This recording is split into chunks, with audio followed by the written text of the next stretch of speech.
Hello, everybody, and thank you for joining us. That's right, this is No Soundbites Allowed, and I am your host, Michael Voss. And I'm glad to be here with you today, and I see Jason's already here with us. Thank you for joining us, Jason. It's always great to have you with us. So, folks, we've got a lot on our minds today. There's just so much that's been going on. This has been an incredible year that we've gone through, 8 months now, and we've seen so many crises, so many problems that have been going on in America, and over again, we are listening to the news media. They are telling us, don't believe your eyes, do not pay attention to the international news, even forget what the news media said just last month or what a politician promised us on national news. It doesn't matter because there's a news story, or you shouldn't even listen to the story. It's incredible. Now, folks, if this is the first time that you are joining us, we do want to welcome you and thank you. Every Sunday at 2:30 p.m. Eastern Standard Time, we do a live stream with you, talking about the issues that matter to everyone. And as you can see from Jason, you can reach out to us on Facebook, Twitter, DLive, on YouTube, and you can even call into the program at 607-242-1582. Our phone is on, and we will be happy to hear your voice. We're going to be talking about a lot of things. So if it's the first time you're seeing the show, I welcome you, and I do thank you for being here with us. And obviously, the news media has been pissing me off. And I think it's been pissing off a lot of Americans. A lot of us are upset about this. Excuse me. Still have a cold. Not COVID, just a cold. Still have it. So a lot of us are upset with the news media right now.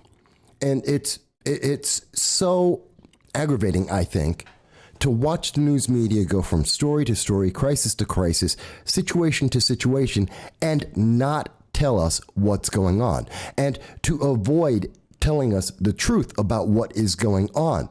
I mean, how many times have we gone through a story and the news media, they just don't want to cover it. They just don't want us to hear about it. Matter of fact, I'm going to give you an example of that in just 1 second. And let me bring that up for you. So this is from my local community here in the southern tier of New York, okay, in the city of Binghamton. It was at 3:45. We did, it's a very popular video right now. A lot of people are following it. It's on the vaccine mandate protest. It's not about the vaccine. This isn't about anti-vax. This is the vaccine mandate protest. It's a big issue. It's something that's been affecting people all across this country. We are seeing enormous crowds. In France, there have been protests of over 250,000 people. In Australia, people have broken curfew to come out and been arrested by the military in that country because they have protested. This is an international protest. And here it is. And we had several interviews with individuals from the community, many of them doctors, many of them healthcare workers that we got to interview and speak with at a live event. And this was Friday, live. We were speaking to these individuals, nurses, doctors, healthcare professionals in our community. And here's the thing that pissed me off about that. Not one member of the press came out to cover the event. Over 350 people, we think approximately 400 people, gathered together for an hour and a half in front of Lourdes Hospital in the southern tier of New York to say one thing very clearly. They believe in freedom. They believe in the right to choose their health care. All of the decisions should be made by you and a doctor about your personal health care. That's all they're saying. And they're saying the government does not have the right to micromanage your life.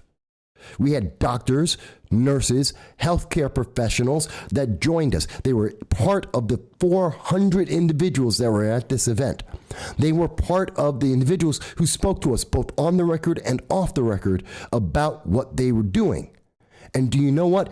Not one member of the news media came out, and they were all notified. They all knew of the protests. Not one came out to cover it. How is that not news? Hey, John, glad to know that you're not in jail, John. And I'm going to explain that in 1 second, folks. But it's good to see you're not in jail. And I'm going to explain why, because it's about the J6 rally that was in D.C. So I'll explain that in 1 second. But I just want to make my point about this. The news media, they're going out of their way, and they literally are making a decision. They are not going to cover the news. Matter of fact, that goes right in line with what we're talking about now and the January 6th protest down in Washington, D.C. If the news media, they have such a partisan hard-on going on right now that they don't want to talk about this, that you could have 400 of your neighbors, and this isn't just happening. Think about it. This isn't New York City I'm talking about. This is upstate New York. This is Binghamton, New York. 1 second. And thank you for calling into the program. This is No Soundbites Allowed, and I'm Michael Voss, Dragon Southern Tier. Who is this? This is John Restuccia, Mike. Hey, John. Favorite guy. Hey, John. I called in to talk about something you were talking about. You're talking about the vaccine mandate rally. I was talking about the protest and and the news media and how they're hiding all this from the public. Yeah. I want to tell you, here in Arizona, we have about 2 a week against the mandate for vaccinations. And one of the biggest issues in Arizona as a whole is this issue. And I mean, we're the first state to sue, right? We're the first state to push back. And the number one complaint I'm getting is from veterans who are being denied access to the VA if they don't get the shot. Really? So yes. Wait a minute. I haven't heard about this. So, and Arizona, there's a lot of things going on in Arizona.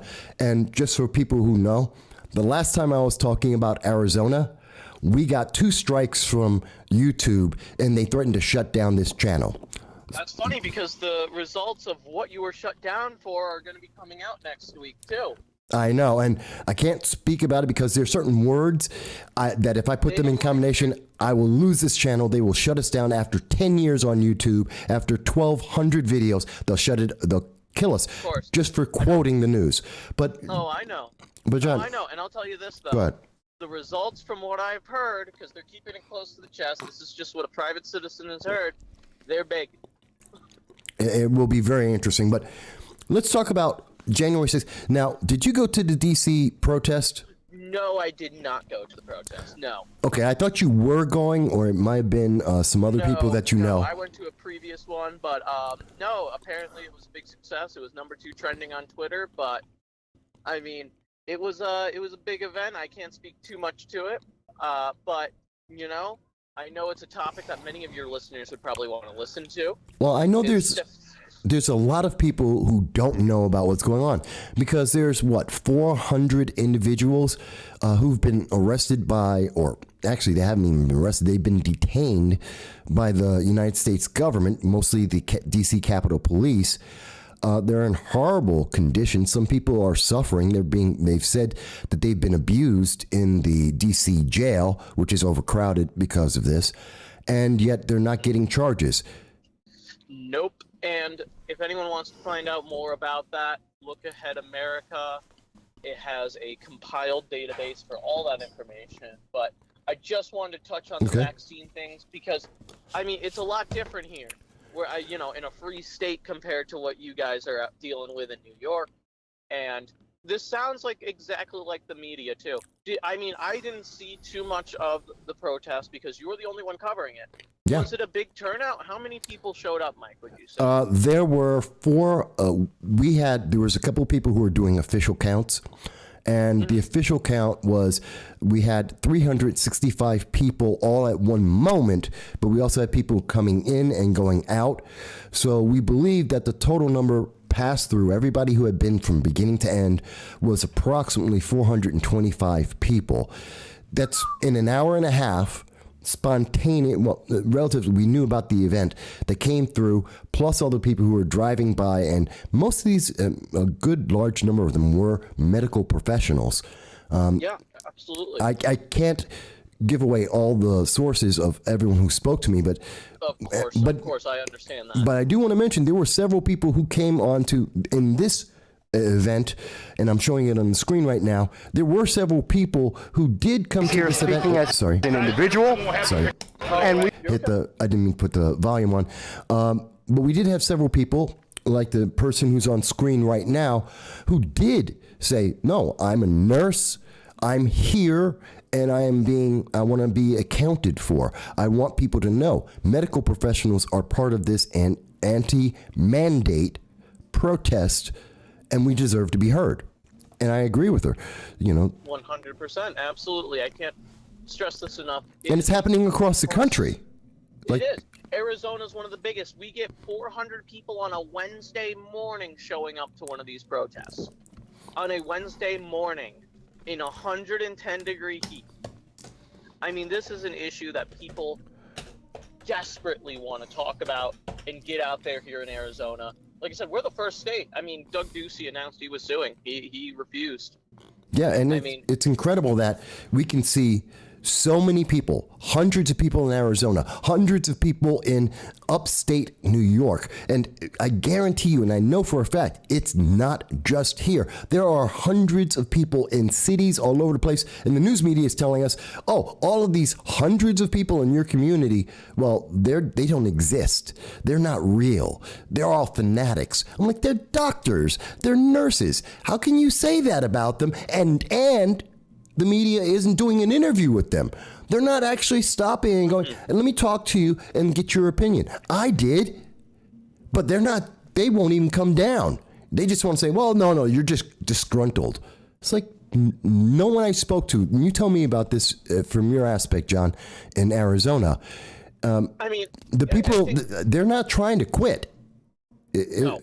And we have so much independent news media here, like what you're doing in Broome County. We have so many people doing that, asking questions, talking to the actual people.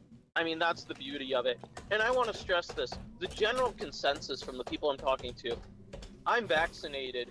I got my vaccination, and I felt I needed to. However, I am against, and this is the general feeling, I'm against mandates, forcing people to get the vaccination and refusing, whether it be, healthcare or anything else, because they didn't get it. It's a personal choice. I personally got it. I'm not against getting a vaccination, but it's a personal choice.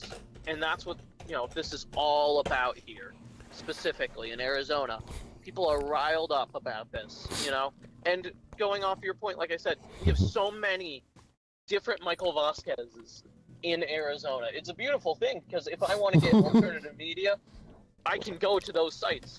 However, you're the only one doing this in Broome County. I mean, from when I was in Broome County, you're the only one getting out there and talking about this. I wish I wasn't, honestly.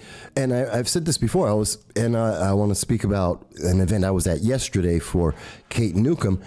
I'd rather have more media covering this and talking about it, and the public having a discussion about it, than it just being me. I don't have a multi-million-dollar entertainment company that's putting out news. I don't have a staff of 100 people to cover these events. I don't have a reach of 1 million people at this time who are going to see the videos. And that's a problem, and they know it. I wish I did. But they know that they're able to say, no, everyone who doesn't agree with the government, that is trying to live their own life, well, they're just bad people. And they know that no one's hearing and seeing the video and saying, oh, wait a minute, that's not true. So that's the upsetting part to me. And absolutely. And just to clarify, I'm calling as a private citizen. I don't represent any organization or anything like that. I'm calling because I heard the issue. And I want to tell you, from other states that are actually have some freedom, right? Not New York State, who is, I don't even know who the governor is currently. It's so much different. And I mean, that's why it's so important to do what you keep doing, right? I mean, like I said, we have so many independent media sources here, and there is only one Michael Vasquez. For what it seems like all of upstate New York, no one has the reach I have seen that you do as far as independent media goes. well, And especially when the mainstream media wants to ignore it, and other people want to ignore it, and people are tuning out. That's the thing. People are tuning out the other media, and they're going to alternative media more and more. Well, that seems to be the only choice. But let me do this. I do want to get some more people to, it looks like this is going to be a very important topic, and I want to make sure some people can call in for this. Absolutely. But I thank you for giving us a point of view from Arizona to contrast against New York State, to contrast against what the national news media is trying to put out there. I thank you for that. It's very important. Absolutely. I'll let you go, Mike. Hopefully the lines are ringing off the hook today. I hope so. Hopefully you get a big viewership today, right? That's what I'm looking forward to. And they can also donate to you, can't they? Don't you have a PayPal and everything like that? I do, but I don't really ever mention it. But it's on the description. I'll mention it for you. I'll mention it for you if you want to support Michael Vasquez. Well, thank you, John. No problem. You have a good one, Mike. You too. And thank you, folks. So as you can see, as John was just doing, this is a conversation with you every Sunday at 2:30 p.m. And we have Stefan. I hope I've pronounced that correct. Stefan, who's joined us from over in Sweden to enjoy this conversation. It's an international conversation because we believe in your right to free speech, even if your government doesn't, even if the internet overlords don't. And we want to hear what you have to say about these issues because they're affecting everyone. Like I said, we're watching these vaccine mandate protests that are, again, 250,000 people have shown up all at one time just in France. In Australia, we see this. In New Zealand, we're seeing this. We're seeing this in England and across the United States, as John was just mentioning, in Arizona. So don't ever feel like you're the only one that, oh, well, you can't go out and protest or you don't have a voice. Yes, you do. No matter where you are in the world, you have a voice. And the major news media doesn't want you to know that. They don't want you to express that because they want you to obey. What was it that Joe Biden said recently? He said, there is no freedom of choice. That you have to do this, that you don't have a freedom of choice when it comes to the mandates that are being put out there in terms of our government. That's not a democracy. You couldn't say that on any other issue ever before, but now you're hearing it. And the answer to that is, that's not true. I don't care if Arnold Schwarzenegger is a multimillionaire and he's famous and he used to be a governor. I don't care that George Takei is famous because he used to be an actor. I don't care. You don't get to take away my independent rights, my choice for my body and my life. How often have we heard Democrats say to us, progressives say to us, that it's my body, my choice? Okay, and I understand and I respect that.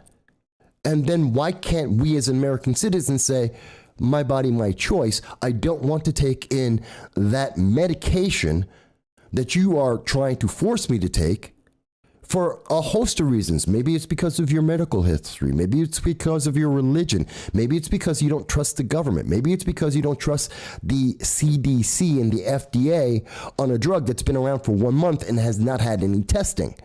There's a lot of reasons. And maybe you do, and that's perfectly fine too.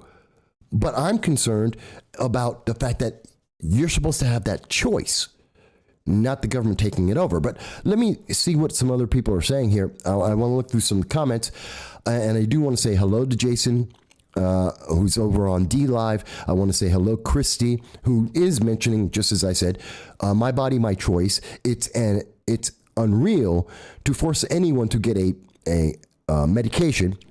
They do not know all the side effects of the vaccine. I would stand up against the mandate. It is unconstitutional. And over 400 people this Friday, plus back on, it was, 2 weeks ago? Beginning of September, there were 600 people who showed up to say the same exact thing just in upstate New York. Dal, good to see you, Dal, mentions that speaking about the January 6th protest in Washington, D.C., which has gone underreported, that also was a situation that Dal mentions sounds like political prisoners, talking about the roughly 400 individuals in D.C. jails that have been there since February. They have been in these jails essentially for 7 months now, and almost none of them have been charged, and they haven't had their day in court. That is a problem, as we hear at the same moment that our government is telling us, and you have no freedom of choice. Our government's holding people for 7 months on a charge of what? Trespassing? It's not treason. No one has been charged with treason. The worst is trespassing, destruction of property for a couple of people. It's trespassing. Could you imagine if the police came by and they picked you up because you were trespassing? You went to a park, you went to wherever, whatever building, you went to a bank, wherever you went, and you went there, you weren't supposed to be there, okay, and they arrest you, fair, fine, no question there, and then they hold you in a jail cell for 7 months. And that's the same thing and to me, I believe it's the same thing, because you're looking at the same thing in this situation. You have no freedom. You have no choice. You have no voice.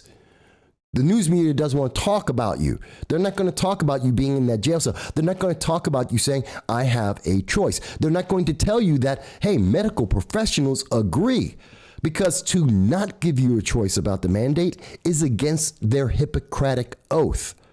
And it's not that they're disgruntled. They've been threatened with losing their jobs if they don't comply with the government micromanaging your health and your life. And they're saying that's wrong. I don't know how many doctors I spoke to who said, I don't agree with that because it's against my Hippocratic oaths.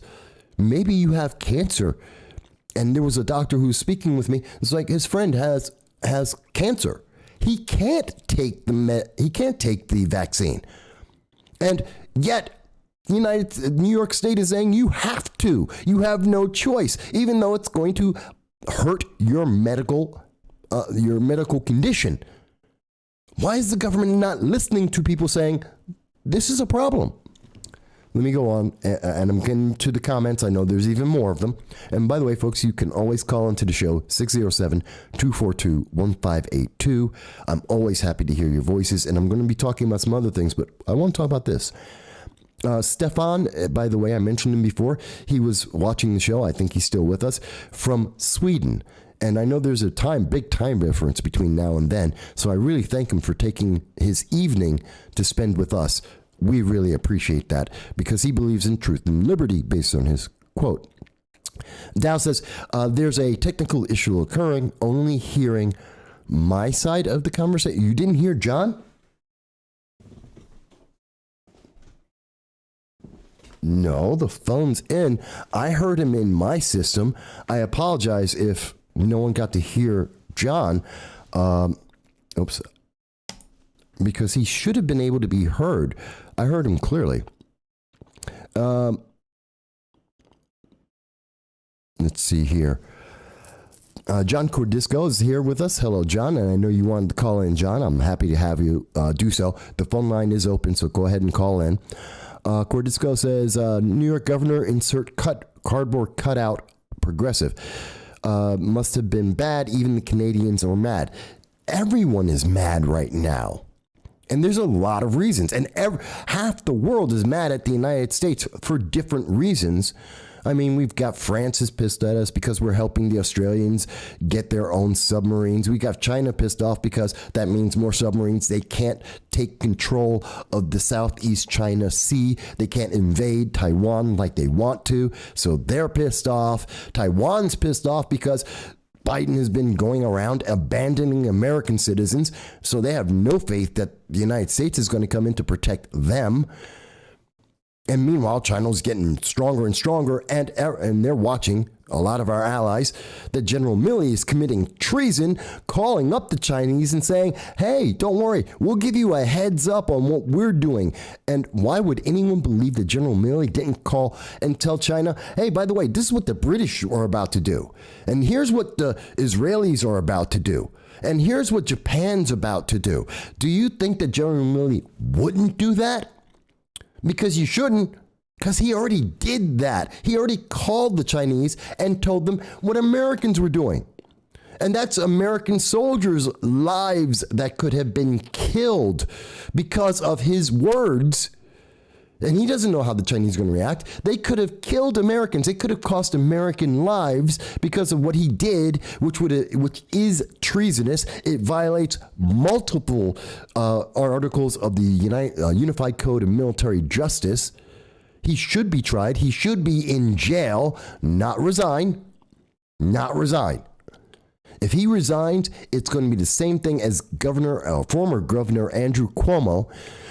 Cuomo resigned, and he gets to get away with there's no charges on him. He's not facing jail.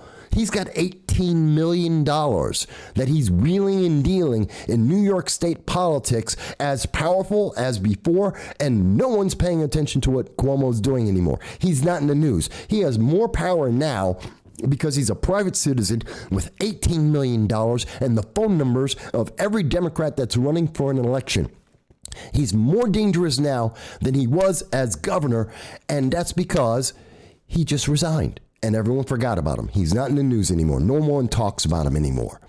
That's what's going to happen with General Milley. He's going to walk away. No one's going to investigate. He gets to still have the contacts in China. He still has contacts who would be in the military. We don't know who. His entire staff theoretically would stay in the Pentagon, possibly also contacting China, possibly endangering American soldiers everywhere in the world and ruining the United States' credibility in the world. And the news media is ignoring this. Again, I come back to this. The news media is again saying, well, that's okay. Don't talk about it. Don't worry about it. That's not important. Next story. Let's go on to the next news story. Stop talking about that because we don't want the blowback from that. We want the politicians to be in charge. Stop complaining about problems. That's upsetting to me. Okay, let me go on. Dow mentions Miss John's side of the conversation. I don't know why that call with John did not get through. Folks, you can call in. Sorry, I'm just checking. Yeah, my phone's up. My phone is up, so I don't know. John mentions George Takei wasn't that great in Star Trek, and Shatner made it the real role. John Cordisco mentions he was able to hear the call. Good. I'm glad to hear that. Mike Bowie, hey, it's good to see you here, says more exemptions. Congress and their staff, White House and their staff, Judiciary, FDA, CDC, Moderna, they're all exempt of taking these mandates, which tells me that's a problem. When we have certain individuals in the government who are exempt, but meanwhile they're forcing it on medical professionals and other individuals in our government, that's a problem. Because that's not science. When you're exempting people because of their political connections and you're forcing it on to average citizens and to healthcare workers, that's not science. That's politics. Straight up and down, that's politics. John mentions they were called insurrectionists, talking about the D.C. protest. Yet the DOJ did not charge one of them with being with insurrection. Yes. That's right. The D.C. protesters, the individuals who went down on January 6th, those who were there yesterday in D.C.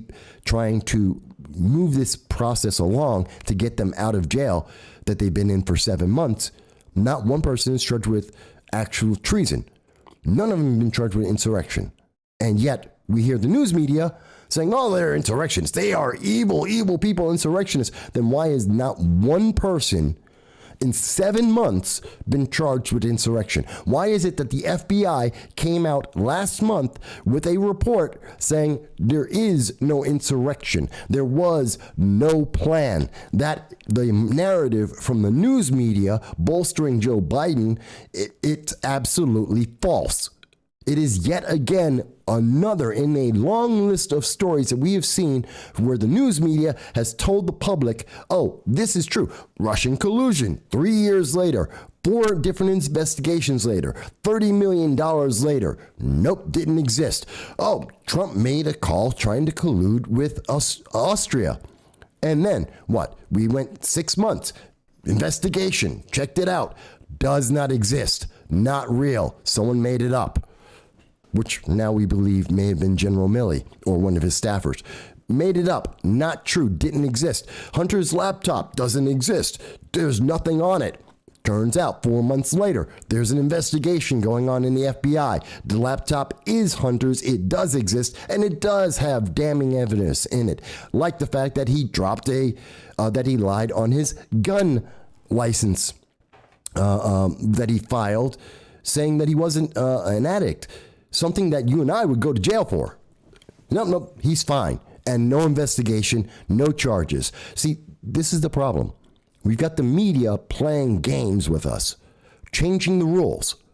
And you know what? Nothing makes me more upset than that. Let me catch up with these comments, though. I got to. And by the way, if you disagree, if you think I'm wrong, if you think I've misunderstood this, if you think my news references that we're bringing up are incorrect, please call in 607-242-1582. I am happy to have your comments, or I'm going through the comments now. I'm a little behind, but I'm going through the comments now. I will see your comment, and we do thank you for it because we want to hear your voice. You can disagree. It's perfectly fine. That's what America's about. That's what freedom is about. Dow mentions Democrats still harp about getting back to normal, not freedom normal, their normal. Back to sleep, do as we order. Yeah, that is a problem. Jason mentions this is a major problem with plea bargaining. I can see that. Hey, Jesse, good to see that you're here with us too. And so some people did hear John, some people said they didn't. Maybe, yeah, it sounds like it's the YouTube app. Let me keep going.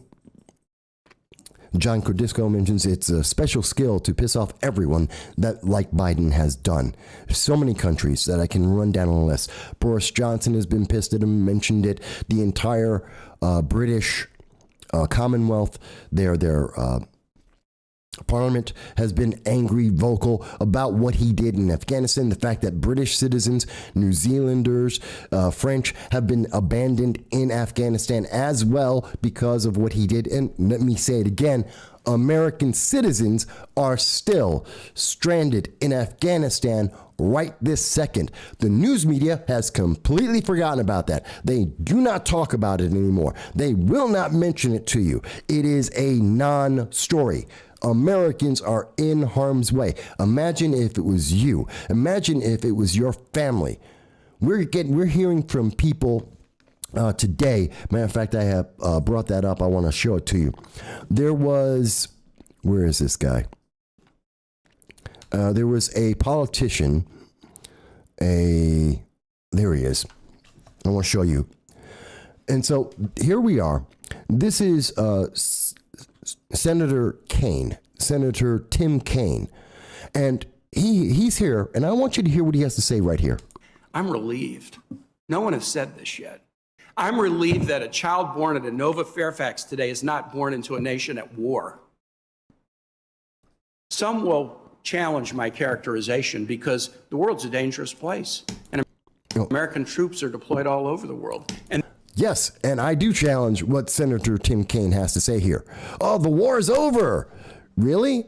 Ask any American who is stuck in Afghanistan right now. Ask any British citizen, any French citizen, Australian, New Zealand, German. We know for a fact that there are dozens of them that are stuck there. There are hundreds of Americans that remain in Afghanistan right this second.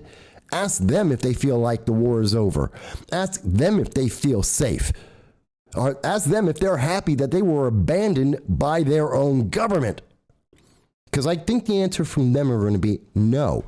They're going to tell you, Senator Kaine, that you are absolutely wrong and that you are you're just glossing over this situation, saying that it's been an extraordinary success. For who? It's been an extraordinary success for the Taliban. But again, the news media, blackout. We're not talking about that. We're not going to mention it. I have been going after Representative. Oh, 1 second. Okay, we have another call. And thank you for calling in. This is No Soundbites Allowed. I'm Michael Voss. Who is speaking? Hey, Michael. John Cordisco. How are you? Hey, John. I'm doing all right. Go ahead. Oh, boy. Interesting times. The media, it's funny. It's kind of like a dog and multiple squirrels. Oh, squirrel, we got to look over here. Oh, squirrel, we got to look over here. It's crazy.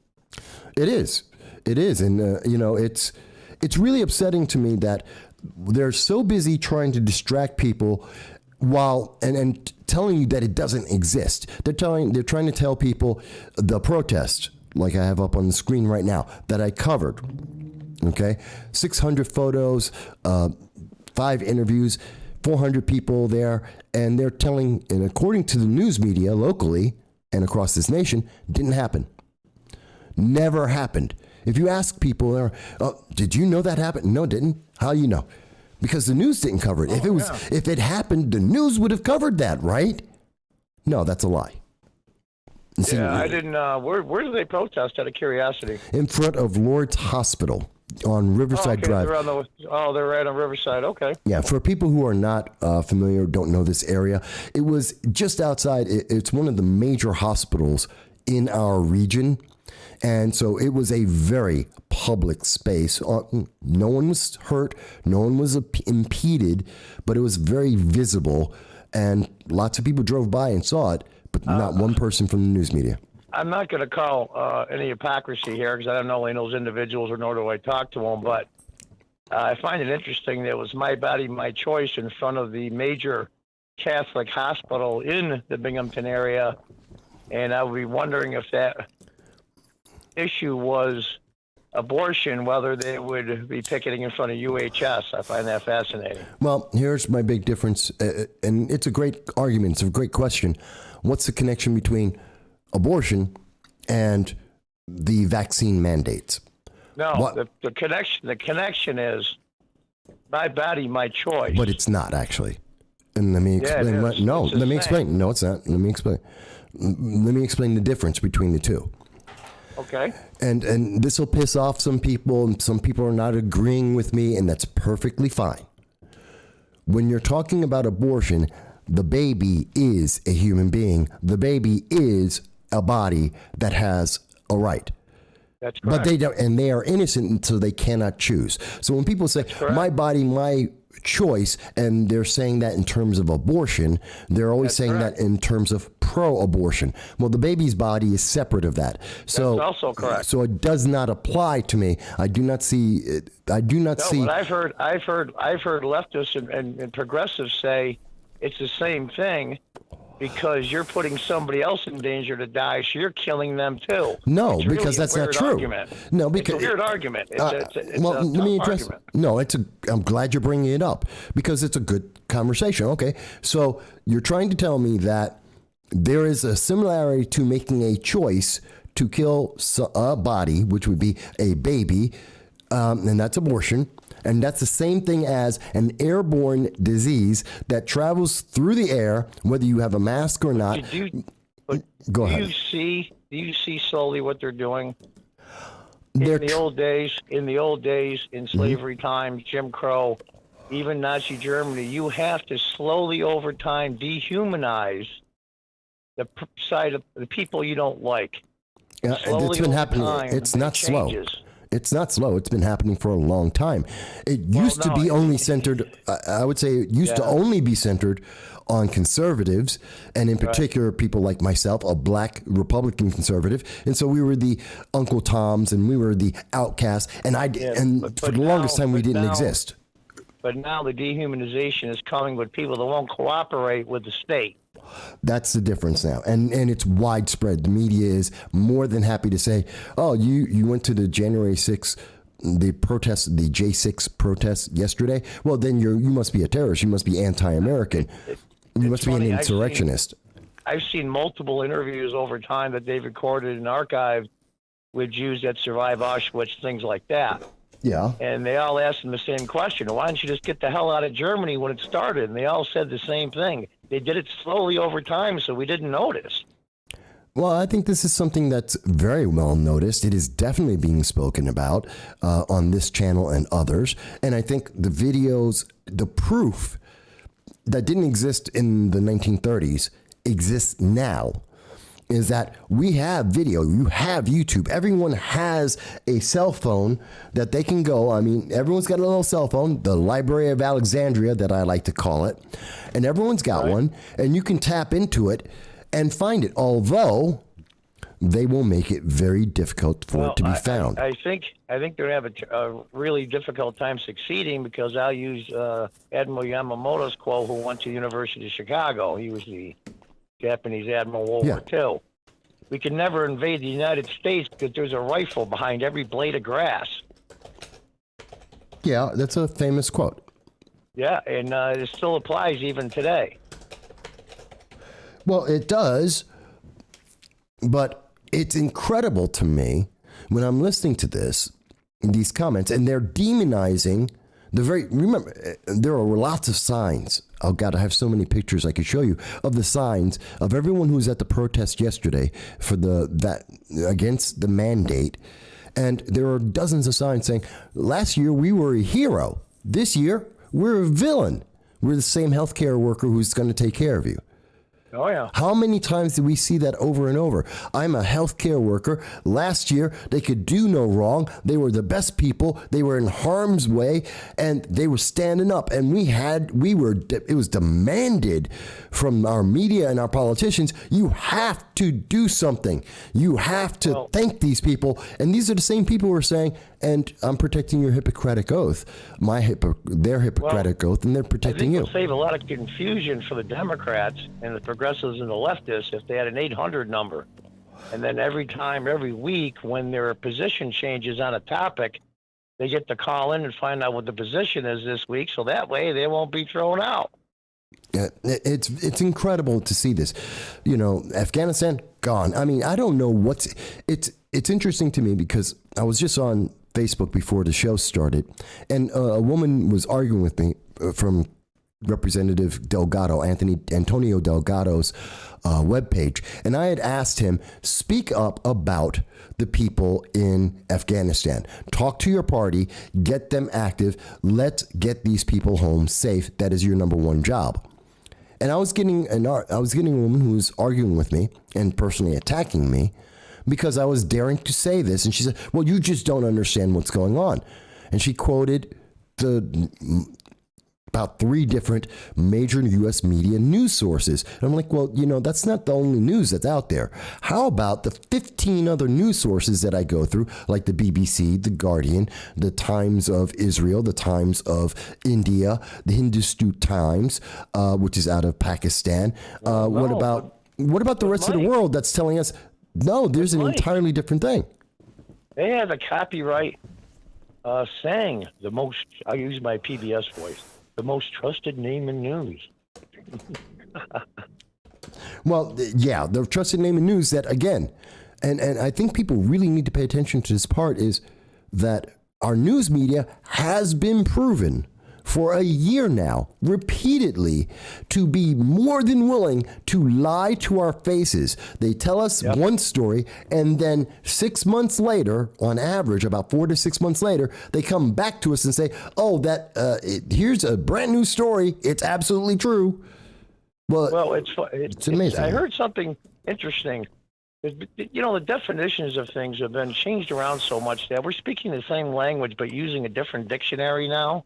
So I was watching Tim Pool the other night. He had an excellent point. Mm-hmm. He says, you know, this left and right, progressive, leftist, he says, you know, simply it's come down to this. Either you're a cultist or you're a non-cult member. That seems to be what's going on now. Well, I know Tim. I watched Tim Pool. I think he has a good show. He has a lot of interesting points, and he has some very interesting guests. Because there's a lot of old school liberals now that are on the non-cult side. Well, so I think he's somewhat accurate. I know he said many a time that this is that there are tribes, and everyone has there are a lot more tribalism in the United States and more separation. And I do think that I agree with him on this thought, and I think it's been well said, and I think we've said it on this show many times. Joe Biden has divided America more than any president I can think of, even more than President Obama, who I thought was very divisive, especially with his beer summit and his support of BLM. I think that was highly divisive, and I think Joe Biden's far worse. He's demonizing Americans for saying... Here's the part I can't figure it out, and you and I have talked about this privately, not on the air. Sure. What the hell is their end game? If they're trying to divide the country Watch so the badly, language. what is their strategy? Watch the language, John. Oh, sorry. I'm used to talking to you like around the phone. So I know. Sorry. I know. It's okay. But here's the thing. You didn't say anything bad, language that would get me blocked or something. But the problem is, or the goal is, the more people who are disenfranchised, the fewer people actually go out to vote. We've been seeing that. Apathy has been going up and up and up as people become more and more divided, and they feel like they are not being heard. And if you're not being heard, why go out and vote? And I know we're seeing fewer people vote. The people we talk to on a regular basis that aren't even conservative, they're just concerned about the country. They seem to be more fired up. And I'll tell you, there was a lot of Republicans that didn't vote in 2018. And I'm telling you, they're going to be out there next time in 2022. Believe me. I would hope so. But the history, if you were to look at the charts, look at the graphs, look at the numbers year after year after year, and I have been. I've looked at it since the 1950s, in particular in New York State, and then in the presidential races across the country. What we've seen is the numbers are down, down, down, down. You talk about 2020 You mean numbers? You mean overall numbers, or just the Republican side? Overall, total numbers of people who are showing up to vote. Oh yeah, in New York. I forget what country it is where voting is mandatory and you're fined if you don't. I forget where it is in Europe somewhere. There's actually a couple of countries that do that, and I think you're thinking of Australia actually. And even the Australia viewers can tell me if I'm wrong. Here's the problem. And you and I, Mike, worked in a lot of campaigns locally. Mm-hmm. So this is an anomaly. It's a national thing as well. The Republicans really suck at GOTV, what they call get out the vote. Yeah. They're really terrible at it. Absolutely. And I think in a way, in a lot of places, like I saw Steve Bannon on the other day, they have over 2,000 people on the ground now in election commissions and committees that are coming up from the bottom up. And I think a new wave is coming, and I think Trump showed them how to fight back. I don't know that they are, but I want to step away from the voting aspect of it for a moment to look at, I think this is damaging us. And you tell me if I'm wrong. I think it's damaging to us to know that there are so many levels of censorship going on, where one level is, and let me get this out, on one level we have, there are certain words, literally at this moment, there are words I cannot say on this channel about Arizona. There are things I cannot say about certain medications. And if wait, let me finish. Go ahead. And not only can I not say them, if I do, I will be instantly penalized, and I have been. I am routinely what's called shadow banned. It's hard to find this, whether you're on Facebook or other social media. They make it harder to find this content, and then match that with the fact that you have the news media, like what we see on Friday, where they absolutely ignore events that are actually happening in their own communities, and literally they've written articles attacking healthcare workers, misrepresenting their points of view. And I think this is harming America. I think it's not the last time we're going to see Americans that were discarded like we saw that was done to the Americans in Afghanistan right now. They have been discarded. They are an afterthought. They are gone.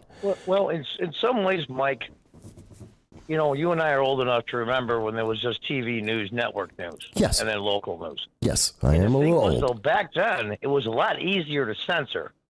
Now, the internet, with all its faults, with the mainstream media and social media especially censoring, I'm shadow banned on my channel too. I got lucky this week. 2 somewhat well-known conservative channels gave me a shout-out. I picked up a ton of subscribers. But anyway, what I'm trying to say is that the internet has been the main piece of censorship for the left. Now, at the other side of that coin is the internet is also a place where the word is slowly seeping out and the truth is coming around. It just takes a lot longer because we don't control the media and we don't control culture. Yeah, we need to control this, and we need to push back. We need to make sure. And I was just notified by one of the viewers, Tina, out of Facebook, which Facebook is, okay, for a while, Facebook was showing that no one existed on watching this. I love it because after the show, I actually get to see hundreds of people have actually watched the show. I always find out afterwards because they don't tell me the numbers live that this is somehow being moderated. So I want to mention to everyone who is listening and watching the show, there are no moderators on this. I'm the moderator. I'm here with you live. Right. Let me tell you how crazy it is. I happened to stumble upon a video of a gentleman from England. Yeah. And he has a channel on YouTube that's about gardening of all things, okay? Sure. And he's got like 700,000 subs. Pretty popular guy. Okay. He put out a video and he was really mad. The Okay. guy's a gardener. What's he mad about at YouTube? He figured out through investigations and talking to some of his friends, there's 1,500 words that they have listed in their algorithm that if they're spoken, you're automatically shadow banned, at least for that episode. And one of them, believe it or not, is ICECREAM. I won't say it because this one will get... It's crazy. Okay, that's a new one to me, but yeah, I'm not surprised. And there are several words that I can't say on the show, and there's certain things I can't mention in any context, and I have been punished for literally, folks. I've had videos removed for reading the news. Yep, I got a warning because I read that Time magazine article. You know, the famous one. That's all you have to do is read the actual. I mean, we're talking about major publications: Time, the Honolulu News, New York Times. There's a dozen of them. Credible. I feel it filtered into myself because as I'm making my episodes and my videos, I'm starting to slowly, subconsciously censor myself, and I don't like it at all. I won't do it, but I mean, there's certain words that I have to now because otherwise I'm already in danger of losing my channel. At any moment, folks, you may never see this channel again because they'll delete all 1,200 videos, 10 years of work. Yeah, the thing of it is, though, I mean, I'd rather get 90%, 95% of the message out than zero. So no, I'm trying for 100. I'm trying for 100. I'm just trying to find ways to reword it. Aren't we all? I want to be 6 foot and have blonde hair and blue eyes. There's some things you can't have. Well, yeah, knowing I know how tall you are, so yeah, no. Yeah. But John, let me do this. Go ahead. No, what I mean is that I think small guys like you and I, when I say small, I mean channels and who we talk to. We're growing. We're getting close to 1,000. Yeah, no, I've almost got 800 subs now. I mean, I've grown pretty good. You're better than me at this moment. The thing of it is, though, I think, like when they had the protest on the so-called people that were locked up for insurgency, and not that many showed up, I think there's millions out there that are talking amongst themselves, people they know and trust, and the word is slowly seeping out, and it's getting this ground, we'll call it on the ground roots to slowly come up. And I certainly believe that over time, they will win in the end. We're going to win because I believe the American spirit, especially the belief in freedom, is too great. And I think that we have too much support from around the world. And if Stefan is still watching from over in Sweden, or if Agent Black from England is watching, or any of our other international viewers, Andre out of Peru, that's just a couple of names I remember immediately. If you're watching, please tell me if I'm wrong. We're such a beacon for freedom, that the world is trying to make sure America stays as free as we have always been. And that's going to help. Yeah, at the RNC convention when they did it remotely. And there was a gentleman there formerly from Venezuela. And he said at the end of his little speech, he says, you have to understand something. I'm not from the United States. You people are. So I can speak for the rest of the world in a way. Yeah. If America falls, there's nowhere else to go. And they all know that around the world, believe me. I absolutely believe that, which is why it's so troubling and why we have to speak up about this so much. But, John, I want to take a moment and I want to make sure some other people are able to call in as well. Okay. Well, I want to say one other thing, and I'll be quick. Go ahead. Historically, has been proven. Maybe Germany might be second. But when it comes to resiliency from incredible economic hardships, unbelievable, we'll say, pandemics, and everything else you can possibly imagine that's happened, the Americans, as a general population, are the most resilient people in the world. Yes, and I agree with that wholeheartedly. I think you're absolutely right, John. That will be how we will win. I hope so. But it's a fight we have to make every day. Well, Mike, take it easy. I'll call you and argue with you soon. Oh, absolutely. Absolutely. Okay, bud. Thank you. Yep, bye. So, folks, as you can see, yes, that was John. And like John, actually, we've had two guys named John who've called in so far.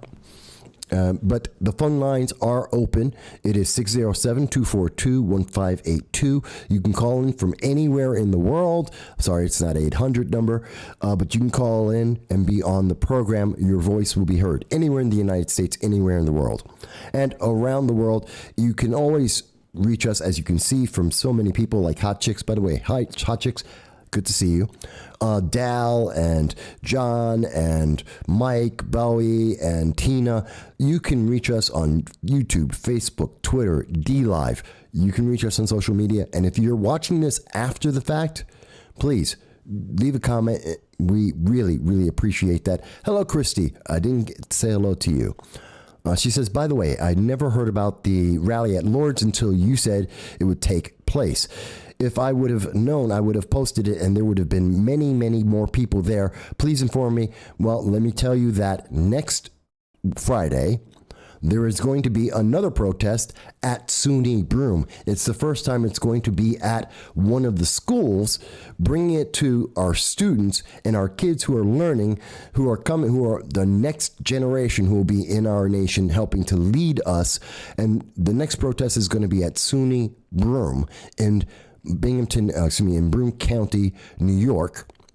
Look that up. It'll be from 4 to 5:30. I will be there taping that event too. And of course, the news media isn't going to be there. Let me also address something else. I want to show you guys something. A day ago, yesterday, I went and I covered an event. There was Kathleen Newcomb. She is a captain of the sheriffs, the Broome County Sheriffs. She's been there for 30 years. And she just made the decision that she wants to run for sheriff. She would be only the second sheriff in all of New York State, the 42nd woman in all of the United States. So this is somewhat of a glass ceiling here. And so I put that out, and I want you to know, as I went down to cover that news event, which is a video you can see on our channel. And when I was there, the news media wasn't there. Now, normally I've covered 15 years. I've covered everybody. I've covered Newt Gingrich. I've gone down to talk to Bobby Jindal. I've covered Spike Cohen when he was vice president, running for vice president of the United States. I've covered Dr. Art Laffer, lots and lots of people. And in my experience, at all the events I have been to, I have never seen the news media show up 5 minutes before the event is scheduled to start to think that they're just going to walk on in and they can get their news and then they leave. That's not how it usually works. And usually after the event, whatever the event may be, there are questions from the media talking to him. When I spoke to Colonel Oliver North, when he came to New York, I was there. There was a press pool. We spoke to him. He made a speech, and then we spoke to him as he was talking about guns and the NRA and the red flag laws, and we were able to ask him, and I have a video of that as well, and we asked him questions afterwards.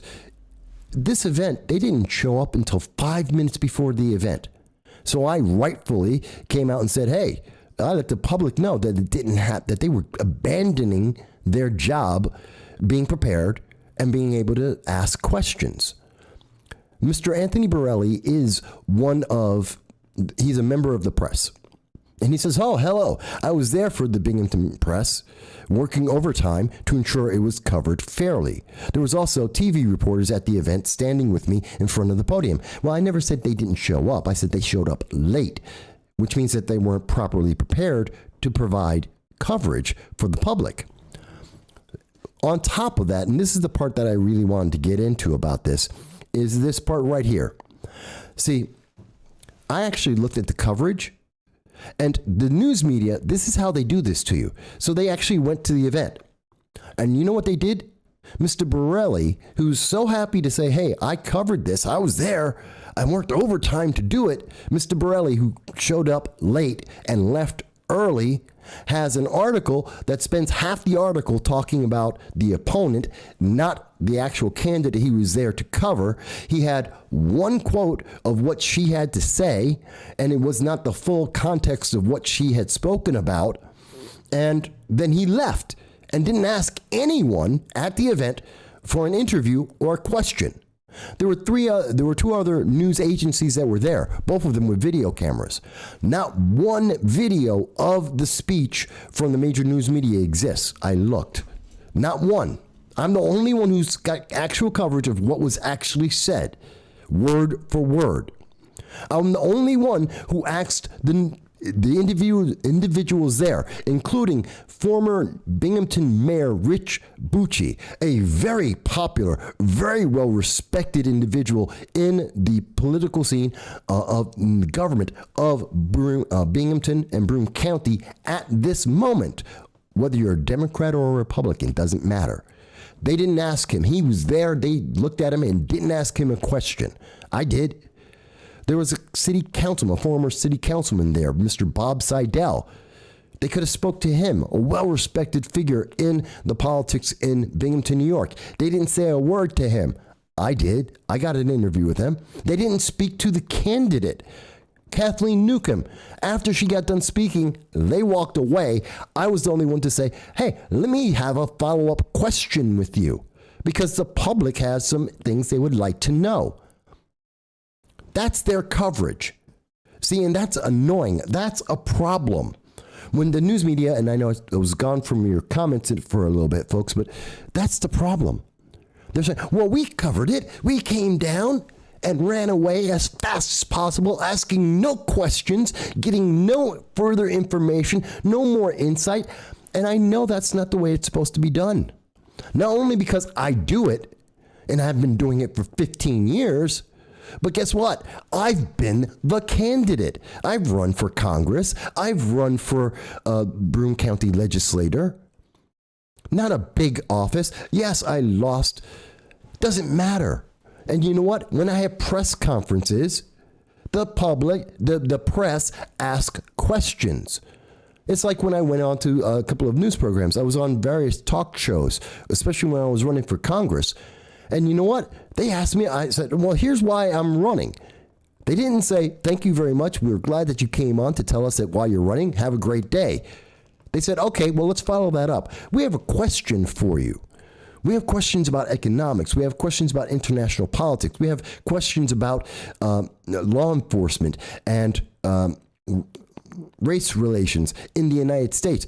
We have questions for you. Do you have answers? Can you tell the public why they should be interested in you?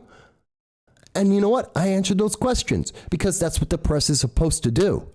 They're supposed to find out what's going on and ask you questions. Instead, what we have happening with our media right now is they look at events like this one, like the vaccine mandate protests, and they say none of those people exist. No one was out there. We're not covering it because it doesn't exist.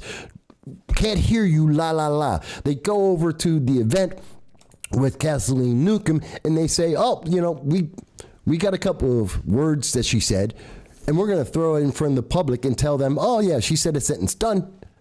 There's nothing else you need to know here. Let's talk about her opponent. You know what that's called? Political bias. And I don't care if you like or don't like her opponent. It doesn't matter. They're picking and choosing. They're making the decision for you, so you don't have a voice when you go out to make a vote. Because you don't know, because they didn't tell you, because you don't get a choice to know, oh, wait a minute, you mean doctors are standing up for my right to be able to make a choice? See, that's the problem. When the media and politicians collude, you lose. When they work together to tell you a story and say, oh, this is how your life is going to be. This is how we're going to run your life for you. We're going to micromanage your life. And when they work together, they take away your freedom and your right to choose, and they make sure that you don't have enough information to make an intelligent choice otherwise. And if you do make that choice anyway, then they turn around and say, well, no, you're something wrong with you. You are a problem. You're the problem. What was it that Joe Biden said? You're the problem if you're unvaccinated. You're the problem if you're not doing exactly what the government is saying. What do I hear from people like BLM and Plot all the time? You're the problem because you're a black Republican. What do they say to, what do we hear from those people with critical race theory? You're the problem. Why? Because you're not kowtowing and bowing down and doing everything that we say you should do, that you should teach your kids about being racist, that if your kid is white, your kid is a racist and he has to apologize for that. And if you happen to be a minority, a person of color, guess what? You're a victim and you have to complain about it. And if you don't do exactly what we say, well, then you're the problem. That's not how you build a free country. And if there is anyone on the left, the right, or the center, if you're a libertarian, a conservative, a progressive, a Democrat, and you think I'm wrong, I want to hear your argument. Please tell me how I'm wrong. Please, I want to have that conversation. I'm not here to beat up on anyone, nor is anyone who's watching the show. We're not going to beat up on you. I want to hear that other side because I hear it every day. We got the news media and the politicians who are ramming down our throat. You're bad. You're evil for making a choice, for actually living up to what the Constitution, what the Declaration of Independence guarantees. The reason why we have 15,000 Haitians sitting under a bridge right now. 15,000 Haitians who illegally entered our country are sitting underneath a bridge right now because America allows for a freedom of choice. And it is better to live under a bridge in America than to live in Haiti. That's not because I don't think it's not because I don't think Haitians are good people. It's not because I think Haiti's a horrible place. And compared to America, it is. So is a lot of the world. But that's not the point. The point is that they think, and they are assured, that having a life as an illegal alien, a criminal evading prosecution from the law in the United States is better than living their life lawfully in their own country. They're never going to have the same ability to live a good life as it is to live a life in the shadows as a criminal in the United States. That should tell people something. See, Bill Maher started to wake up to that thought. That's why Bill Maher has suddenly turned around and said, the same man who said it's okay for sexual abuse to occur, that if Joe Biden sexually abused Tara Reid, that he's like, well, just suck it up, Democrats, because you have to elect Joe Biden. I have the article. I've shown that on the show before, and I am more than happy to show it again in case the censors want to say I'm making it up. That's what Bill Maher said. It's okay. They've covered it up before. That's how Andrew Cuomo got to go through 10 years sexually assaulting 11 women. Besides the 16,000 people in nursing homes that we no longer talk about because Andrew Cuomo resigned. It's why we have hundreds, unknown numbers, hundreds of individuals in Afghanistan right now that are American citizens that don't exist anymore. You can tell me you think I'm wrong. It's perfectly fine. I want to catch back up on some of the comments. Because yes, there is a lot of censorship. There is and the show is under threat. So it's really important, folks, that if you can, please do subscribe, because we are under threat of being wiped away, 10 years of work taken away instantly. But we are also on BitChute, and we are on Rumble as a backup. We just don't go live there. So keep that in mind in case you ever see us disappear. And yes, Christiane, so I did mention that. And Tina mentioned that there is a fundraiser, which I will be covering, on September 21st at a local restaurant called Cortese, which is for there's a lawsuit that's going on right now amongst many healthcare workers against New York State because of the mandate, in case they're losing their jobs because they're not complying. And I'll be covering that. I'll be out there Tuesday to cover that event. Mike Boya mentions that I was wondering if you consider passing out business cards at Lord's to boost subscriptions. Actually, I was out of business cards. This is a one-man business. Again, unlike the major news media networks out there, I own this company. I'm not a millionaire. I'm not rich in any means. And I lose money doing this every year. Thousands of dollars every year doing this. I do it because I believe in the passion of it. And so, yeah, I'm out of cards. I need to get more. I will soon, but I had to buy some equipment, so it's a choice. Like most small business owners, it's a choice.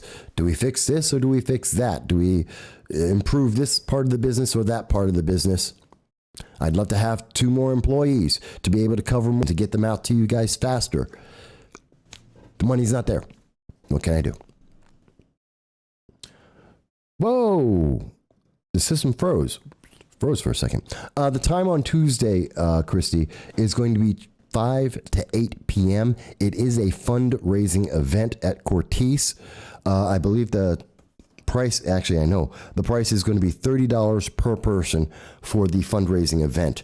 And here's the card. Can you see it? Oh, upside down. Nope. Oh, it's going backwards. All right. But yes, it's at Cortese, $30 per person. I will get business cards out to people, though, but the best way is truly word of mouth and subscriptions. Once we hit 1,000 subscribers, the algorithms change, and we will actually have YouTube spreading out our videos more and more to more people. 1,000 is the threshold. We're really close. We're like 300 people away. Your subscription really makes a difference. Tina mentions that she didn't even know about some of these events until I posted the video on some of them. Lily, hello Lily. Lily Wallace joined us, and she says they have the answer to all their problems. First, Zuckerberg will delete the post, then Bill Gates will delete the people. And they have been doing a pretty good job of both of those things. I agree with you, Lily. Thank you for joining us here. Dow mentions that SUNY Broome college classes are going to be completely online, offering online offerings for the safety of our kids. Also, from SUNY Broome, students enrolling in classes, regardless of location, may be required to be vaccinated before enrollment. They're doing that at Binghamton University as well, that you can't even take online classes unless you can prove you've been vaccinated, which makes no sense to me. You have to be vaccinated to take an online class. I'm here in my house, and I have to be vaccinated to be in my house using my equipment to be able to take a class? Why? Why is that a requirement? Where is the science for that one? Please explain that to me.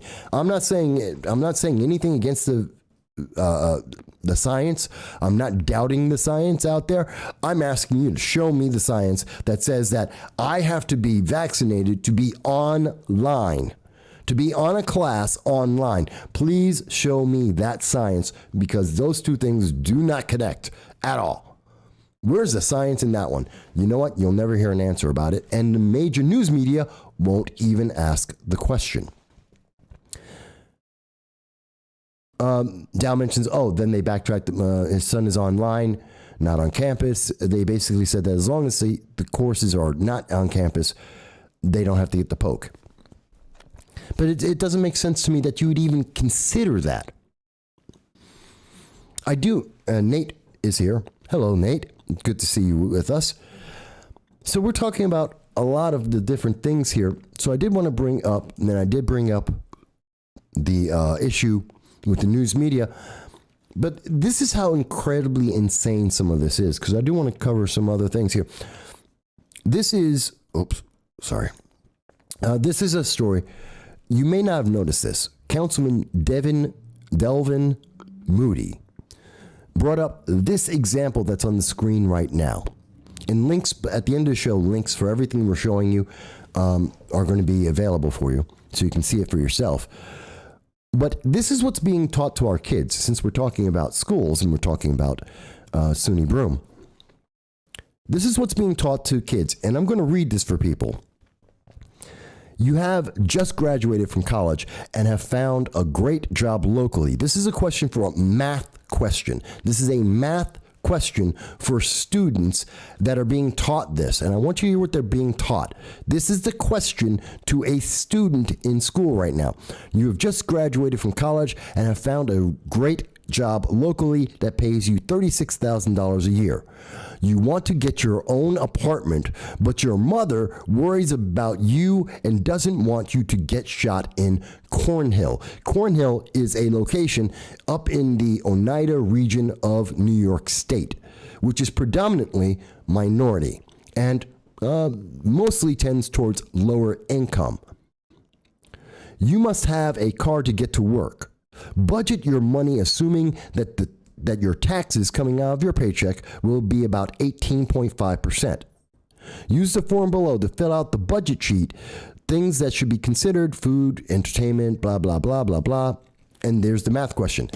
Here's the thing that you may not have noticed in this question. What does this math question have to do with your mom being concerned for your health and telling the students that Cornhill in New York State is a bad neighborhood where you could get shot? Why would anyone say that? What does that have to do with figuring out how much money will you have in your paycheck after you take out 18% for taxes? Please answer this question for me, somebody, because this makes no sense. A teacher is requiring this of the students to denigrate a place in New York, picking on, in particular, a high minority region of New York, saying, oh, well, you're going to get shot there. You know, I have, not only is Councilman Delvin Moody insane, he's insanely upset about this. He's writing to the local superintendent of the Whitesboro schools and saying this is a problem. Not only is he doing that, he's also writing to the New York State NAACP to say, how dare you say this about a community, to infer this as part of a lesson when it's not true, when it's not accurate. And on top of that, a friend of ours who sometimes is on the show called Just Larry, and he was absolutely incensed. He used to be a legislator up in Oneida County, and he was incensed by it because that was part of his district that he used to represent, and he was insanely upset about it. There are so many people upset, but here's the thing that I want to bring up to you guys. And thank you for correcting me, John. It is in Utica. Here's the thing. Why are kids being taught this? Why do teachers think that this should be part of the curriculum? Because I believe, and now you may disagree with me on this, and I want to hear what you folks think about this. I believe the reason why a teacher thought it's okay to denigrate a group of people and to say that they are violent and deadly violent at that is because of critical race theory. Because you should be afraid. Because you should be separating people based on the color of their skin. Because we have to impress upon kids that they have to look at the world in a very specific kind of way, a very racist kind of way.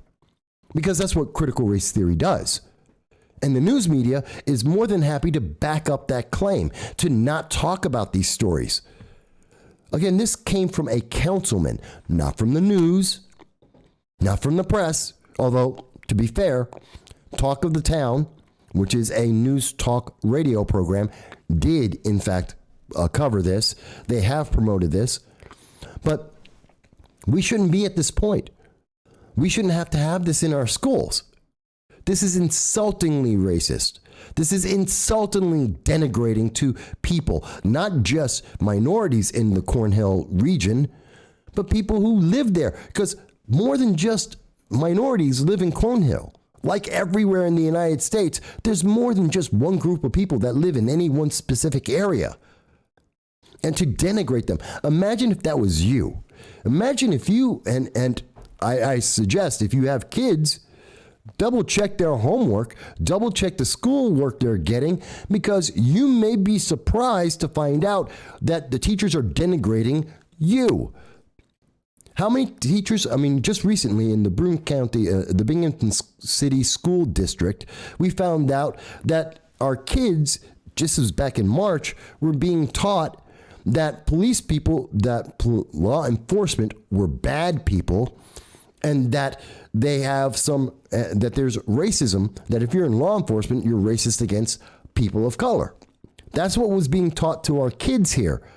And it was just by accident that a parent saw the video of their kid getting taught that, complained about it, and the school system just deleted the video. After the public came out, and only after the public came and said, I saw the video, that's insane, that's racist. But what else are they teaching the kids that's racist right now? How many things have I not covered that are racist right now, that are happening, that are being taught to your kids right this second? Under the title of critical race theory, making sure that your kids know that if they're white, they're a racist, and if they're of black or any other color, well, then they're a victim. Is your kid being taught to be a victim, or are they being taught that they're a racist? Because that seems to be the only two choices in our school system right now. And the news media is perfectly fine with it. The news media isn't complaining about that. They're very rarely ever bringing this up and saying, hey, you know what? This is a problem. They're all on board as we hear Joe Biden and many of the progressives are out there and they're screaming, you've got to have more diversity. You've got to have more diversity. And that's why Coca-Cola had trainings with these diversity experts teaching people how to not be white.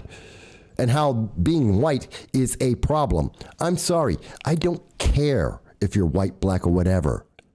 If I have to focus on the color of your skin, and if I have to define you by the way you were born, then that's racist, and that's a problem.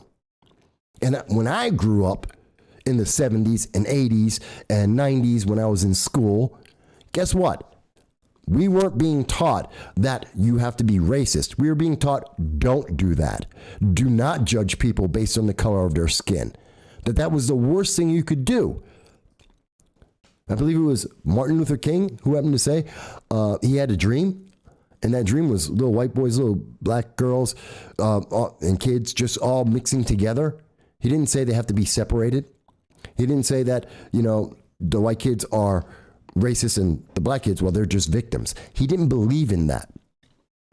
And you may say, Mike, well, no, that's not going to happen in my school. No, you may have something entirely different. Do you remember when I covered this story last month, about 3 weeks ago, about the mom who found out that her kid's coming back to school, and guess what? Her school's segregated.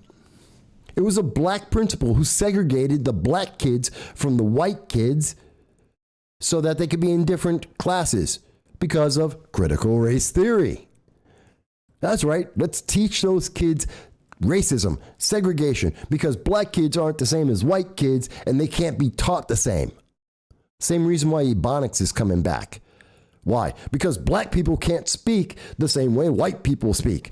That is such a lie. That is so ignorant. It is so insulting. And it is part of our media experience. It is part of our lives right now. And we hear the news media saying this over and over again, that if you disagree with this, well, then you're the problem. If you have a problem with segregation, sometimes called safe spaces that are color coordinated, If you have a problem with that, well, then you are the problem. You're a racist because you don't recognize that that's the way it should be. There should be segregation. Guess what? We had a whole massive, what was it, Ferguson, the Supreme Court case? We had the civil rights movement to end segregation. And today, they now renamed it, called it Safe Spaces, and it's back with force, and news media is shoving it down your throat as you hear politicians and businesses going, diversity, diversity. It's all about diversity. That's the new word, diversity. It's not called segregation anymore. It's not called racism anymore. It's called diversity. And if you're against diversity, you're a racist. Except you're talking about segregation. You just gave it a new name. By the way, folks, if you disagree with me, you think I misunderstand that, I do not understand that, please let me know. I want to see those comments, and you can call into the show, 607-242-1582.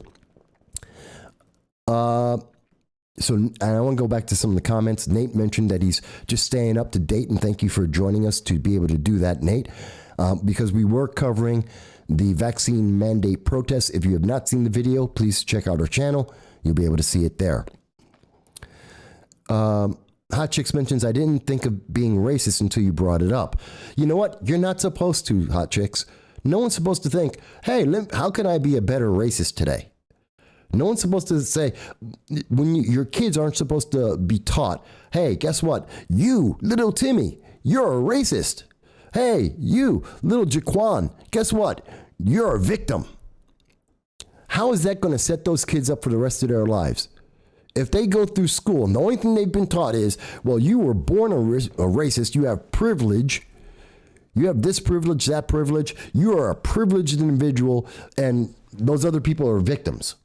And then you turn around to the other kids and going, oh, you're a victim. You want to be a doctor? Well, you're a victim. Oh, you want to be a carpenter? You're a victim. You want to be a scientist? You're a victim. You want to be NASA? You want to be president? You're a victim. Yeah, that kid's got a lot of self-esteem to go forward in his life and try and do something better than become a drug dealer down on the corner of the block so that he can be in some music video because he thinks that's how, because all the rappers are drug dealers that got arrested at some point. It's part of their street cred. And that's his choice. Oh, I want to be successful. I want to make money. I guess I got to go be a drug dealer because I'm a victim. And victims don't become doctors. They don't become lawyers. They don't become teachers. They don't become engineers or carpenters or electricians. See, that's the hidden problem. And the news media says, well, for me, even mentioning that that's a problem that we need to address, I'm a racist. That's what progressive leaders of tomorrow likes to go out and say. They run around this area. They will tell you all day long. BLM will tell you all day long, because I just gave you a scenario that is realistic based on what they have told you, what the news media is selling you as diversity under the critical race theory headline. That scenario I just described, where one kid is going to be told they're a victim for life and that this kid is going to be demoralized and it's going to be harder for them to be successful, that realistic outlook means that you're a racist. Folks, no, it doesn't mean that. It means we shouldn't be telling our kids that they're racist, and we shouldn't have teachers like this one who put out this message saying that, oh, if you live in a minority area, you're going to get shot. And that's your math question for the day. And that's how they get critical race theory into your classes. Let's change the question. Let's make the question, oh yeah, it's a math question, filled in the middle, not with goodness, but with racism. Yay, diversity. We filled our diversity quota for today. I don't know, folks. That makes me incensed.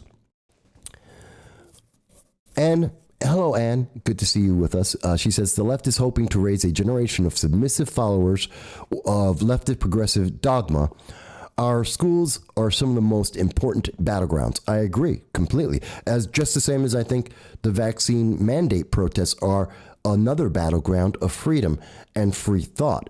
And we should have that. It's one thing to say, let's have a discussion. It's another thing to say, you can't think, just do what we tell you. Gloria Miller. Hello, Gloria. Good to see you. First time I think you're with our channel, or maybe I've seen you once before. Gloria mentions that on September 1st of 2020, data and statistics reported from U.S. Health Resources and Services, total compensation awarded under the national, it's a question about vaccines. I can't mention it. Otherwise, this channel will get shut down. Sorry, Gloria. But the comment is there. People probably saw it before I did. John mentions that I say the article that he saw the article about this question in school. They always say that they're investigating the matter. Of course they are. And 6 months from now, we might hear about an answer. Mavis, there you are, Mavis. How are you doing? Mavis mentioned Plot, the organization Progressive Leaders of Tomorrow. Their new thing is our sororities. Sorry, lost my mind there for a second. Sororities and fraternities are racist now. Everything is racist. Well, yeah, the world is racist. Everything's racist now. What isn't? As we keep being told in the news media by people like Nancy Pelosi, Alexandria Ocasio-Cortez, Rashida Tlaib, Anna Presley, Cori Bush. Sorry, folks. We keep being told by these individuals, everything's racist. It's all about racism. Because they're starting with this premise that you, depending on the color of your skin, you are a racist or a victim. There is no middle ground. It's not like being a libertarian that you can be in the middle. You don't get that choice. That's not what progressives are teaching right now. You must be either a racist or a victim. There is no other choice. That's ridiculous. Gloria mentions I'll offer perspective. Google images for Cancrum or God, I can't speak right now. Cancrum oris, and then look into the mirror and realize that this vax. Okay.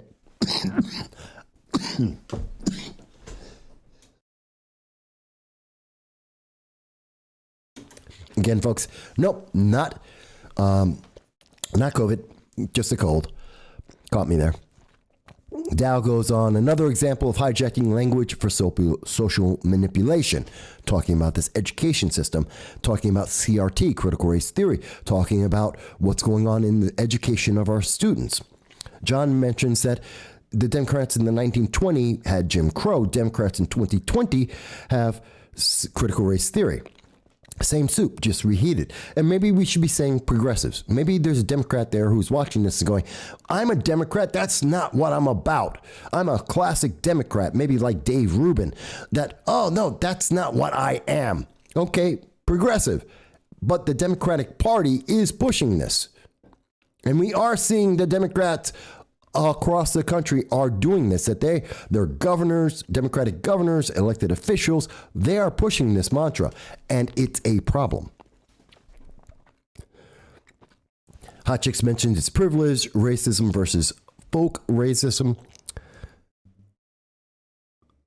It's, people would be disgusted. People should be disgusted about this, especially if anyone who fought in the 1960s. It's not that long ago. My lifetime, they were fighting for our rights, the civil rights movement. They should be disgusted today. I know Al Sharpton isn't disgusted. Al Sharpton is part of this process because he's making money on it. But people, really, you should be disgusted because this is going backwards. We're going back to the 1950s, and it's not the Republicans taking you there. It's the progressives that are taking you there with a handbasket as you go down to hell. Nate mentions that I have some number. I have a bunch of people who are watching this, Nate. More than the numbers that are reported. Remember, this is on multiple channels. So there's YouTube, Facebook, Twitter, DLive that are all watching this at the same time. There are people who are sharing this on Facebook, watching it as one group. The numbers always are larger than what you may think. So just because it may show one number on one social media outlet, I'm not worried. The numbers are far, far higher. And, I'll give you an example. You have things like this. There's over 500 people who've seen this video. And more people get to see it than that because some of the people are showing it to their friends and telling them about the vaccine mandate, because this is the only place that that's being shown to the public. There is no news media covering this because there's a news media blackout on this. You're not supposed to know that in the United States, there are people who are protesting. Just like you're not supposed to know that the international news is covering France, Australia, and all these other countries that are having their own mandates that are even bigger. The fact that in Arizona, as our friend John, who called in early in the show, said, there are 3 times as many people who are going out to the protests, just like the ones that are happening in New York, from healthcare officials. So I never go by the numbers. I go by how people react. That's why I do this, because I'm not here for the numbers. I'm here because I believe in the issues. And I like to hear what other people have to say. Gloria mentions we can't blame anyone but ourselves for the brutality committed against our babies under the banner of choice. Nate mentions that that's the first time I saw that. Nate, I've been doing this for 10 years on YouTube, and I can tell you that I've had many, many, many more people. Please do me a favor. Go on to, if you're looking it through, go into the 1,200 videos I've done on YouTube and look at the live streams, and you'll see we've had many, many more people watching. So it's okay. And I am okay. By the way, my name's Michael or Mike, but not Mikey. Just to mention, I don't like that name. Just letting you know. Not one of my favorite nicknames for Michael. But yeah, I have a cold. Thank you for asking. So folks, these are some of the things that are really upsetting about what's going on with our news media. And they're just not really promoting. And there are stories that are out there, kind of like the judge blocking the medical workers, that there is a stay, that potentially on September 27th, we will not have hundreds of medical workers suddenly fired overnight. And I believe she mentions it in this, is it here? To fight for their freedoms. Do not give your freedoms up. Stand your ground and stay united, because there are thousands of us alone. Between the 3 hospitals, there are thousands of unvaccinated healthcare employees. And I also want to say, here it is.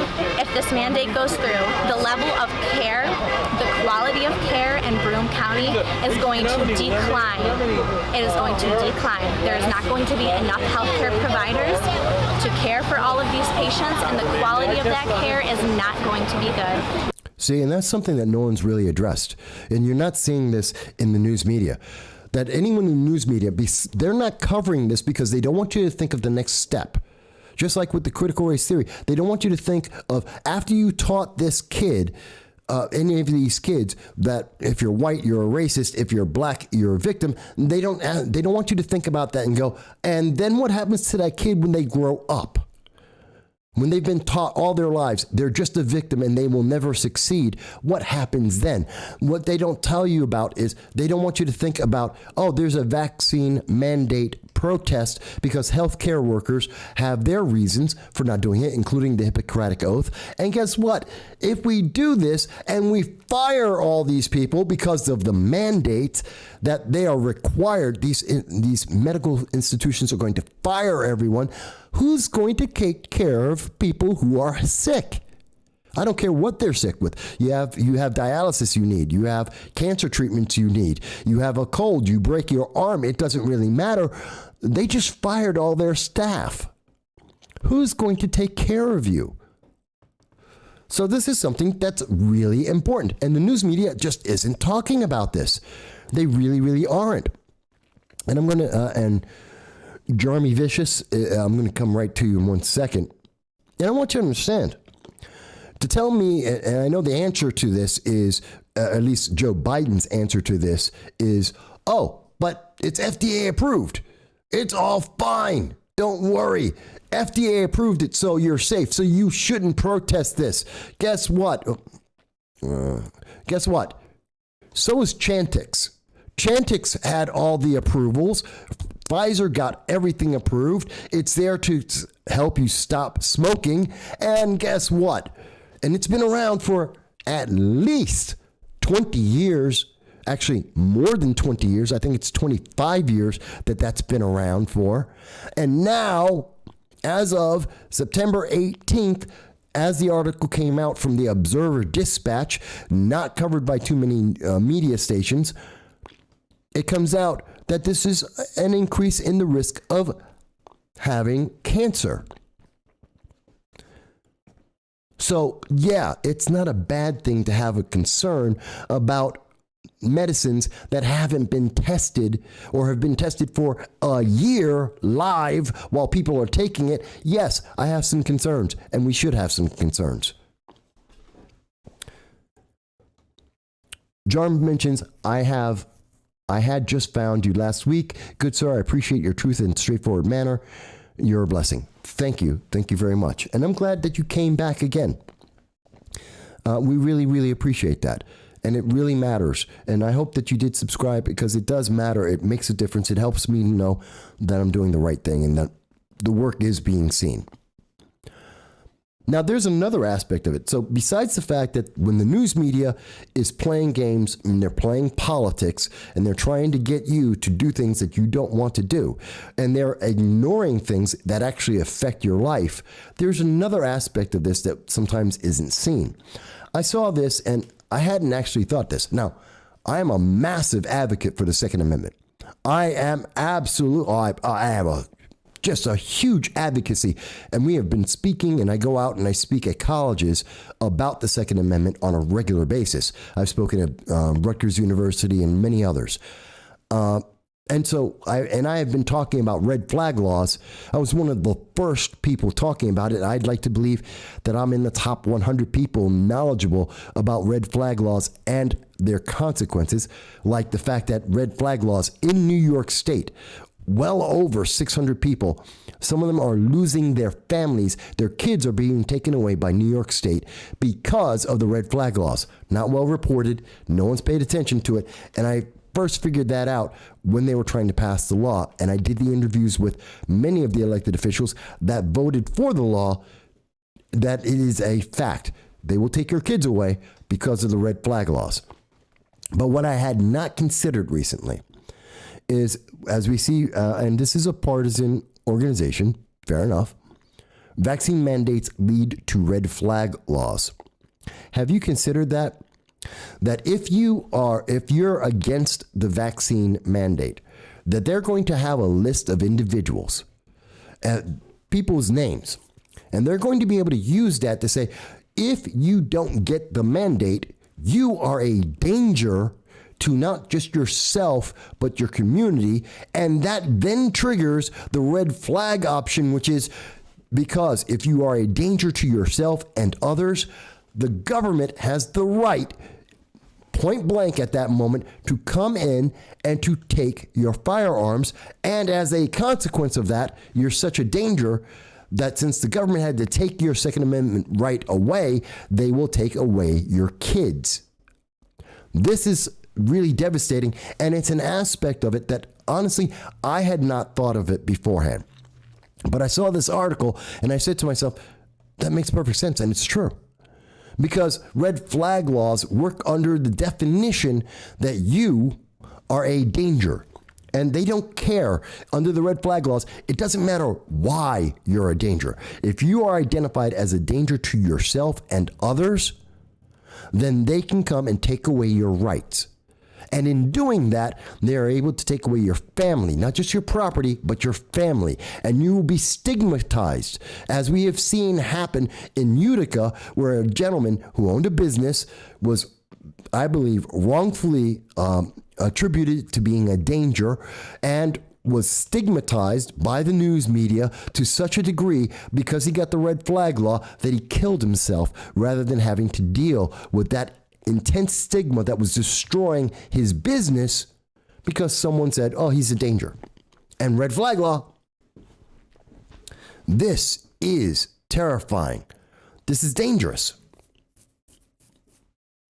This is one of the consequences. And again, regular news media won't tell you that. The regular news media never thought of that because the regular news media doesn't want to have the conversation with you. They don't even want you to think about it.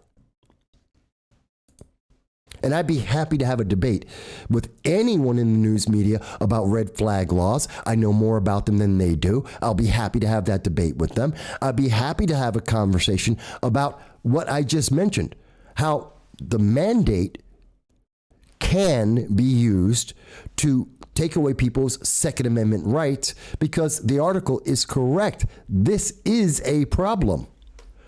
Because of the way the wording is made, as I brought up to New York State, when New York State, three and a half years ago, when we decided to have the red flag laws and the bill was first introduced, I spoke to several members of the assembly, several members of our state legislature, and I told them the wording is horrible. There are so many implications and ways this can be used to harm the public, to take away people's rights unfairly, that this law is ripe for abuse. This is yet another way this abuse is realized. And that should make many people very, very upset. And in case you were wondering, there was something else that we had brought up on this program before. Actually, since 2016 on this show, we've been telling you that there are going to be many impacts, that gerrymandering is a big deal, that in 2020, the new census would be done and all the lines would be redrawn. And in particular, in New York State, this would be a very big deal and it was going to hurt people. We've been telling people in the New York 22nd District for 5 years now that our district, which is heavily Republican, was going to be destroyed. That this was the way the Democrats were going to find a way to take away your vote, to make it not count, to nullify your vote. And you want to talk about voter nullification? Yeah, you saw lots of articles about Georgia and they claimed, oh, there's voter nullification going on. You saw the Democrats, the Texas Democrats, leave Texas and run away from their jobs because they were saying it's voter nullification because you have to have an ID to prove who you are, even though 70% of Americans agree. Well, in New York State, how are they going to do that? And they are going to do that. They're going to nullify the votes of a bunch of Republicans. See this area right here on the screen that I'm circling right here? This is the New York 22nd District, right through here. Now, this is the proposal for the redistricting based on the new census numbers. And this is how this area, going from roughly right around Utica to almost to Syracuse and straight down, coming straight down to Binghamton, this whole section in here, which is central New York, excuse me, that is mostly Republicans. It is 6% or 6 points higher. There are more Republicans here than there are Democrats. Why is that important? Because in having more Republicans, you're going to have more of a Republican point of view. More elected officials will tend to be Republican. If people are, and that's assuming this is the best person. And how does New York State, which wants more power, they want more Democrats, they want a more blue state, how do they change something that they have no control over, that they can't change the voters? Well, that's real easy. You can't change the way people think. Next best thing, New York State is now considering, and this is coming from WKTV, they're going to make a brand new district where here's Binghamton.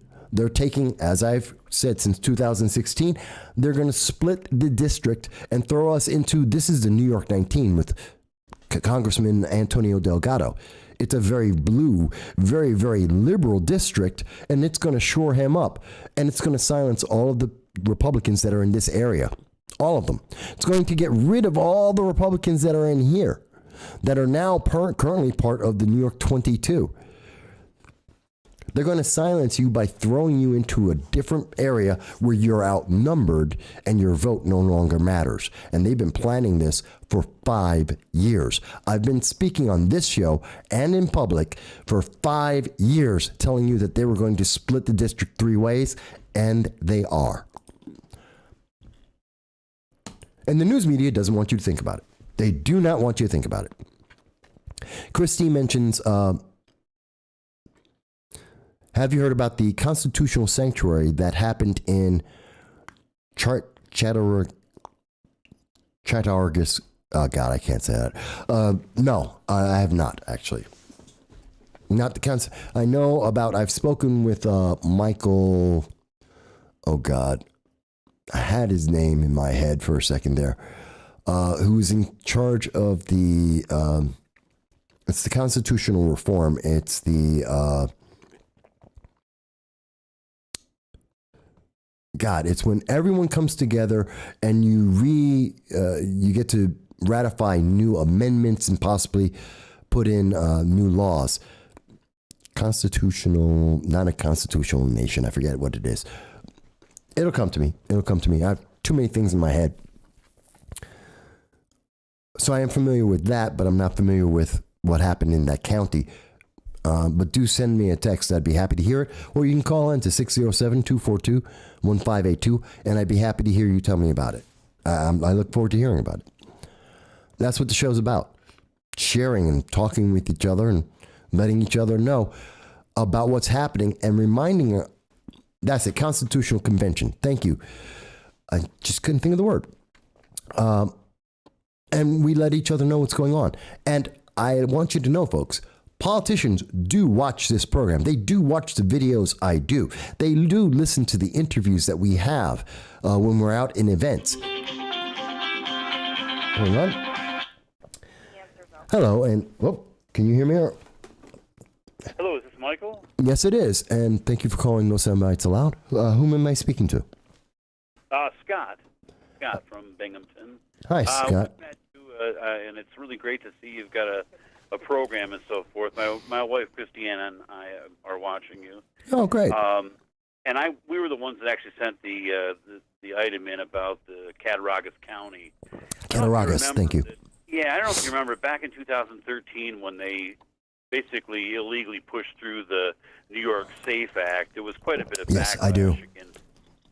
And many counties passed what they called resolutions against it, that where they were not going to follow many items in the law. And Broome County actually was one of the counties that signed on. I think there was something like 8 that didn't. Maybe the 5 boroughs in New York City and 3 upstate. But anyway, there was a story on Epoch Times about Cattaraugus County recently that passed some sort of resolution that they would not follow mask mandates, vaccine mandates, or intrusions upon a person's Second Amendment. And I was just wondering if you knew about that, and I'm just hoping that kind of thing catches on the way the resolutions about the New York SAFE Act did. Well, it's kind of like we've seen this throughout some parts of the country where there are sanctuary states, Second Amendment sanctuary states. I think Arizona is one of them. We've seen, actually, Texas, I believe, is another. There's a couple more, mostly in the Midwest. And we've seen a lot of people adopt that. And I know that there is a movement that's tending to happen right now.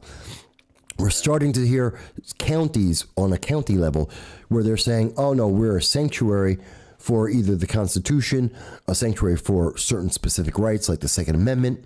And I have heard people talking about doing that against mandates, but I'm not aware of any county in the nation that has done it at this moment. I know some are talking about it, but none that I'm aware of that have. So that is an option, but the problem is there's the federal law it exceeds or it overwrites certain laws. So we do have the 10th Amendment. You do have the right of states to choose their own path, which would be for the counties. But that is in conflict when the federal government has a law and there isn't one in that state.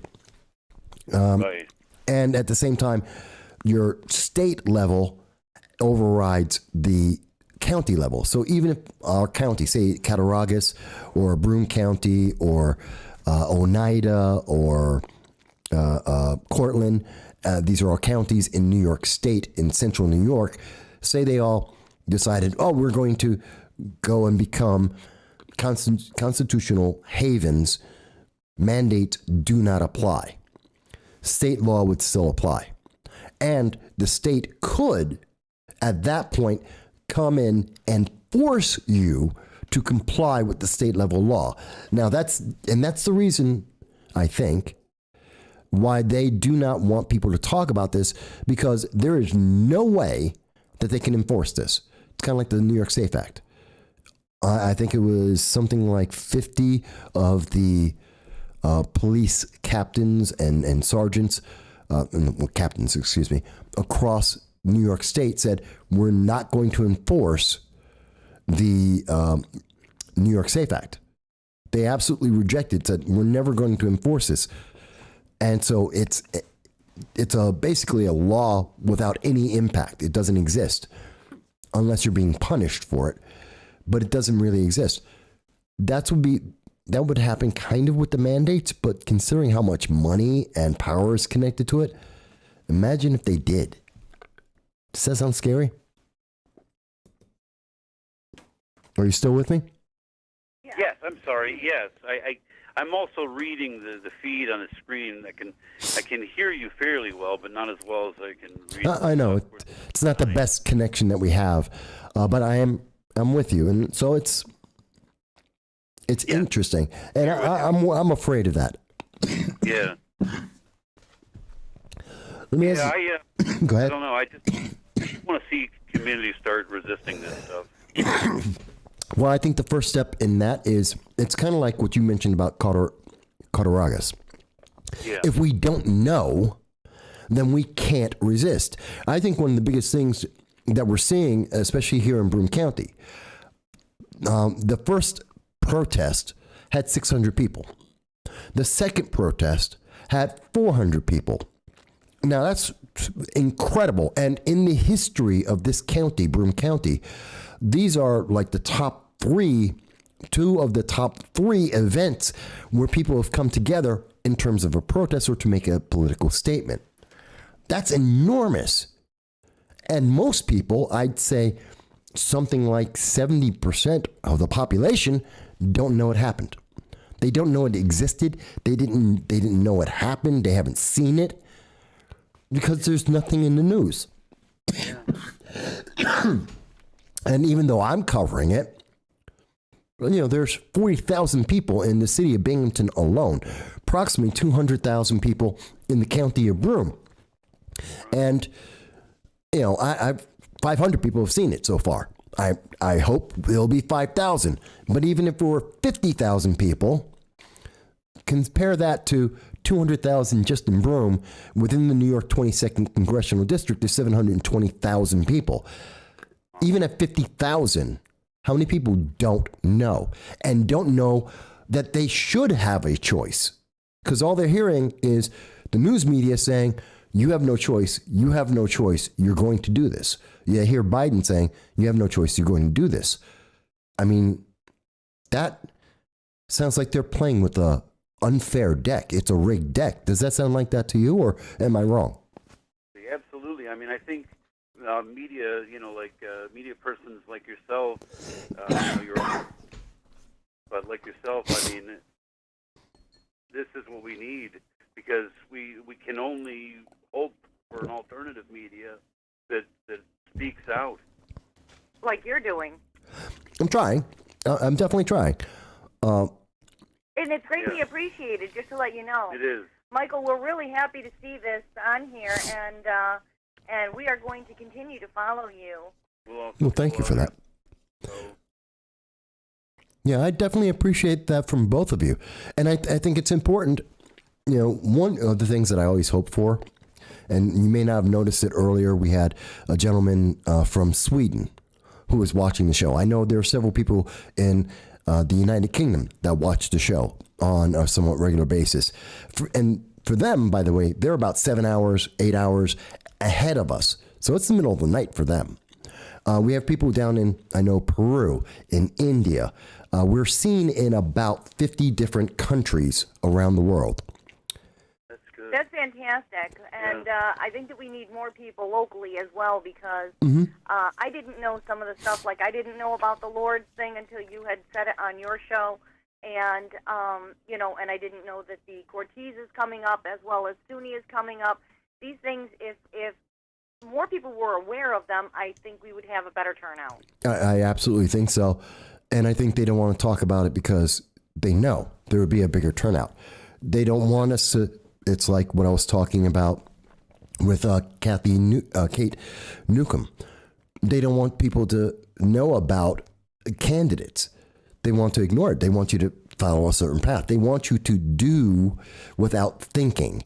And when we allow that to happen, it's like what happens in our schools, like the example I was going with the critical race theory, like what we saw in Broome County and our school board, where kids are being taught to hate police, as well as being, you're white, you're a racist, you're black, you're a victim.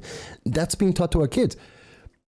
This is what they want, and I think if you just allow that to happen, then the damage is insanely huge and long lasting. And I think people in other countries around the world see it and go, oh no, don't do that. We can't, we shouldn't do that. Americans shouldn't do it either. I think that's what I believe about that. Maybe you think I'm wrong. Unfortunately, people are becoming complacent because of that. And people need to start opening their eyes and becoming aware. They need to do their research on their own, as well as looking at and reading everything that's out there, so that they can make an intelligent decision that actually works for themselves. I agree completely. I can tell you that when I do my homework, and as you can see, right now, I have actually 50 different sources that I can talk about for today's show alone. Every show that I do every Sunday, I have about 50 sources that I can go to as we're having the conversation that I think are interesting points, besides whatever everyone brings up on their own. Now, and then in any one of my regular videos, there'll be somewhere between 5 to 15 different sources that I provide out there. You have to be informed. I was having a conversation with someone on Facebook, unrelated to this, talking about Representative Antonio Delgado and his lack of respect for our Americans in Afghanistan. And they're trying to tell me, well, you just don't understand. I'm like, well, here's all my sources. Here's C-SPAN. Here's the interviews I've seen. Here's the articles from The Guardian, from the BBC, overseas, telling us stuff that the United States isn't, the United States this weekend, yesterday, we just heard the United States say, oh, well, we did, when we bombed, remember we had that cruise missile that took out a car, 10 people were killed, and we said it was ISIS. Well, now we have the government saying, well, it wasn't an ISIS, it was a family. We killed a father, mother, and a bunch of kids. They weren't ISIS agents. We were wrong. Biden was just making himself look really good at the time. We had bad intelligence. You know when we first heard about that? A week and a half ago, I had this article from The Guardian. The Guardian knew that a week and a half ago because I covered it and I was reading the international news, and the United States government only admitted it yesterday because people actually started catching it. That's the problem. I think they did that because of the fact that they actually had so many cameras that were all around that actually showed his day-to-day routine that he was doing and things like that. So that's why that whole thing happened to begin with, is how it's actually coming out for them to even apologize, or not even apologize because they never do that. But it was because of the fact that they had the timetable and his regular routine of everything that he did for every single hour of every single day. And so they had nothing else that they could fall back on. They had to come out with the truth on that.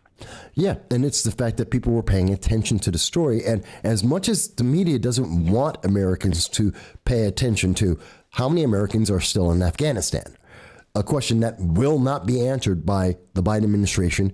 And in fact, if you even ask, and I've asked this of Representative Antonio Delgado, he will not even he will act as if the question does not exist. He will not respond to that at all. Will not even acknowledge that Americans are in Afghanistan at this moment. And as long as they get away with that, these things go by the side. But the moment that we're actually paying attention, we say that answer isn't good enough, we do get an answer. And sometimes it's a good answer, sometimes it's a bad answer, but we get the answer. And that's why it's so important. And I can tell you, many politicians do watch not just this show, but Twitter and Facebook. They see your comments. And so when you like something, you like a tweet, you like a Facebook post, you like a video like this, they see that and then they do math. They do math and they multiply it by the common usage is about 30 times. For every like equals 30 people at least. For every view is about 100 to 1,000 people. What that means is that's how many people are actually interested in the subject and how many people would actually vote on it. The more people that would actually like something tends to mean that's what people would vote on. And the more people watch something, the more interest there is. So it always matters what you do. Yeah, absolutely. Yeah, that's why if you get a chance, check out that article. It's in the Epoch Times. And as you said, maybe there would be some supremacy to state law over it or federal law over it, but it's still a good thing. I think that it's a recognition that people are aware of what's going on. They feel that there's unjust things occurring. No, I thank you for it. And I pay attention to what everyone says. After the show, I read all the comments. I make sure that I'm up to date with all this, and I do respond and I do look into these things. So I thank you for making me aware of it. You're doing an absolutely wonderful job, Michael. And Yes, and I'm so happy that you have this page out there and that you have your video that we can watch and enjoy and comment and also discuss different things about everything on here with you. Yeah. We really do appreciate you, and we wish you the best of luck. Well, thank you, and I wish the same for you guys. And I'm going to stay at it. Until they actually do wipe this channel out, which will eventually happen because they really don't like me. But until they do, I'm going to keep going with it, and I will find other ways to make sure there's going to be copies out available for people, like BitChute and Rumble. So we ever see your name on a ballot, you're our choice. Yes, you are. We have in the past, and we will continue. Well, thank you. I really appreciate that, and I am humbled by that. Thank you so much for that. You're certainly welcome. Very Take care, and God bless. You too. Bye. All right, folks, and as you can see, yes, you too can call into the program at 607-242-1582, and you can express your points of view. You can let us know, all of us know, about information, about things that are going on at this time in our nation, maybe even overseas, especially those who are overseas. Let us know. Tell us what you think about this, and how do you think I'm right? And again, I'm only giving you the conclusions I see based on the information that I'm able to access. And I spend a lot of time doing that, but that doesn't mean I see everything. It doesn't mean I understand everything. Your input is valuable. And I am more than happy to have people who disagree with me and say, Mike, I don't see that the way you do. I don't agree with what you're saying. That's okay too. Just tell me why. Just explain it. Let's have that conversation. There are hundreds. There are thousands. I guarantee you, given the opportunity, 10,000, 100,000 people would love to have this conversation, would love to be able to see what you're saying. They just don't know. It's just like with the mandates. They don't know because they don't have a way to access it. And the media and many politicians are making sure you have no choice. They're taking away your freedom by taking away your options, by obfuscating what's actually going on. I see that Dal had mentioned gerrymandering is a practice. To me, it sounds like it's highly questionable, legal, but shady as a backroom deal. Actually, gerrymandering is usually done in back rooms, very often in New York State and many states. And this is something I want you to be clear. Republicans do it as much as Democrats do it. In Republican states, say in Texas as an example, you're going to see it happen, just like it happens in California, just like it happens here in New York. And the idea is always gerrymandering is built around the idea that somebody's voice is going to be silenced. Whoever happens to be the party in power, they get to stay in power because they get to silence your voice. And there's no way it's legal, but it's just horrendous because they don't call it gerrymandering. They call it we're redistricting. And they are cutting new lines. And in this case, they're cutting out all of the Republican voices. They're making sure that your voice will not be heard, that they are going to silence you as much as they possibly can. And that's really upsetting because it's legal. And then where the name comes from, gerrymandering, which I believe is a term that was first coined, if I remember correctly, I believe it was 1780, could be 1830, somewhere in that time frame that gerrymandering was first told. It's that old. And it was done exactly. There was a guy, a politician, Jerry, who was resetting the lines so that there would be elections won in a specific way. Democrats do it, Republicans do it. It's always wrong, and it's silencing people. And I guarantee you, if you tried to gerrymander it against the progressives in New York State, they would lose their minds, and there would be a law overnight.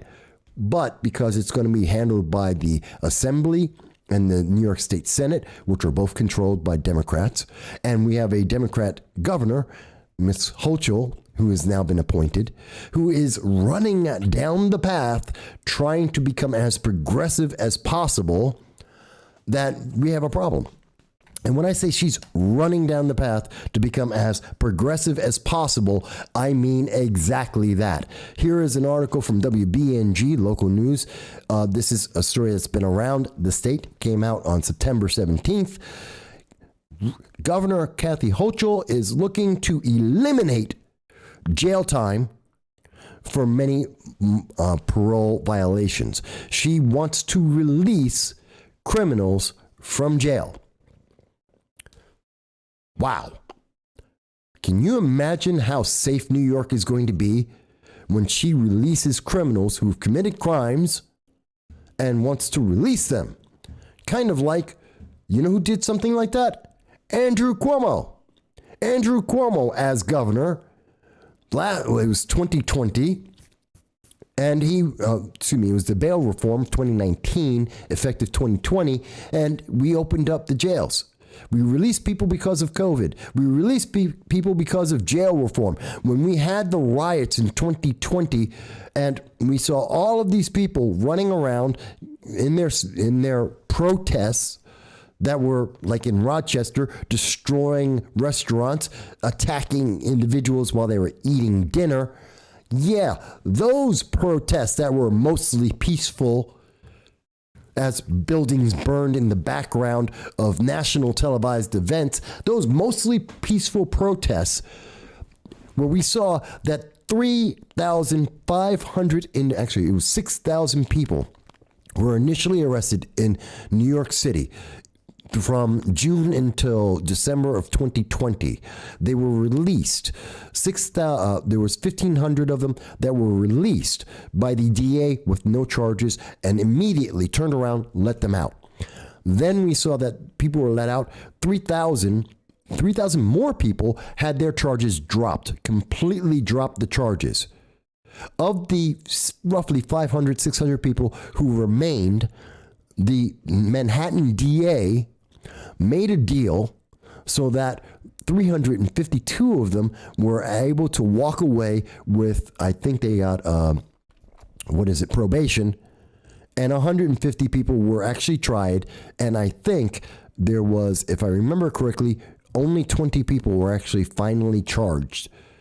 Mind you, all of them had done things like one individual, in one of the members of Plot, had rioting in the second degree in Rochester, New York. He was one of the individuals who was helping to take the dinners of people. People were having dinner. You've seen the video. We've had it on the show. Picked up their plates and threw them on the ground, turned their tables over, chased people out of a business because these people were so terrible. They did the worst thing you could possibly do in Rochester. They were having dinner. And most of them were white. They were mostly white people sitting down and having dinner and didn't know what was going on. And here comes a bunch of the Plot BLM protesters that decided to turn over their tables, say, you're evil white people, you're all racist, let me destroy your dinner, let me destroy this restaurant. And they got arrested. And then New York State turned around and said, oh, that's really terrible. Set them free. What? Set them free. But they destroyed property. They were intimidating people, which is a crime in New York State. It falls under menacing in the second degree. And they committed these crimes, and we arrested them. Let them go. Do you think that made New York safer? Do you think that made it safer at all? Look at the 22 cities throughout the United States. Look at the 22 cities throughout the United States that have all defunded the police. Every single one of them is a Democratic stronghold. And in every one of those cities, including Minnesota, Minneapolis, which is under Cory Bush, one of the biggest members of Congress screaming to defund the police, every one of those cities had no less than a 25% increase in violent crime. And I believe every single one of those cities had an increase of no less than 55% in the number of murders that have occurred and homicides with and without guns. And that those numbers are continuing to go higher because they have less police and they're letting people out of prison, just letting them. It's the bail reform. You go in, you go back out. There's a guy in New York City who got arrested twice for robbing the same bank. He got arrested for robbing the bank, went in, turned around, was released, came back out, and went back to the same bank and robbed it again. Got arrested again. And this is what Hochul is doing. It's stupid. So she is running as fast as possible to the left. She's running as fast as possible towards progressives. She's trying to become an honorary member of the Progressive Leaders of Tomorrow. And the only thing that's missing is her apologizing for being born white. And it's destroying us. Because most people don't know that's the law. That these are the laws they're putting in place, and you don't have a question. You know, it'd be an entirely different argument if you told me that they had a proposal, and on November, when we go in to vote, whether it's in 21 or 23, an off year or along with the presidency, and if you told me, hey, well, here's a proposal, and I get to vote, do I want to release criminals from prison, even if they've committed a crime, or do I want them tried for their crimes? Found innocent or guilty? Which one do I want to see happen? Guess what? I'm voting to have them go through a trial.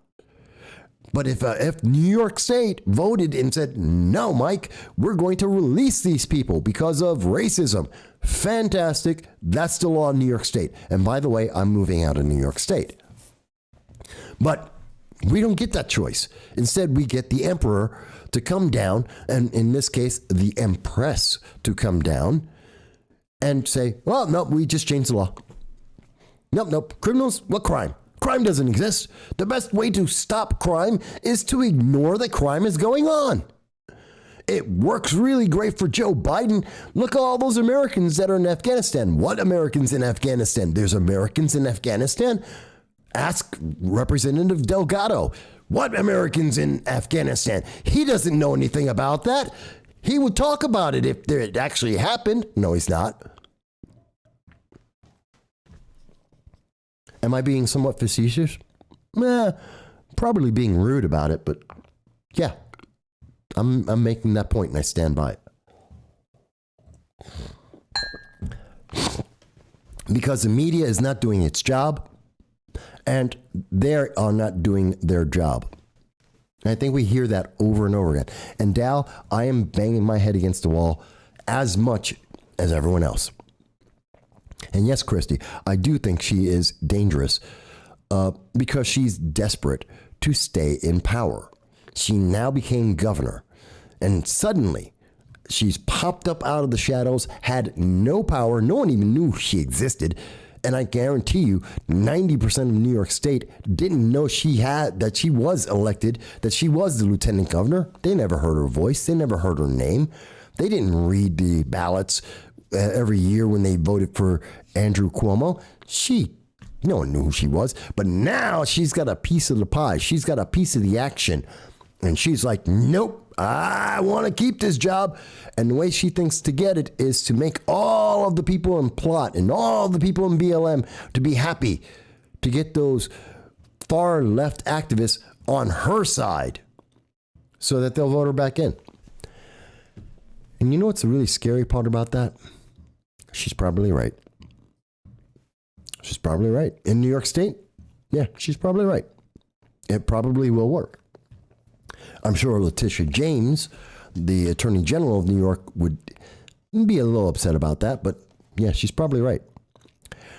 So Wayne states that I am controlled by the deep state.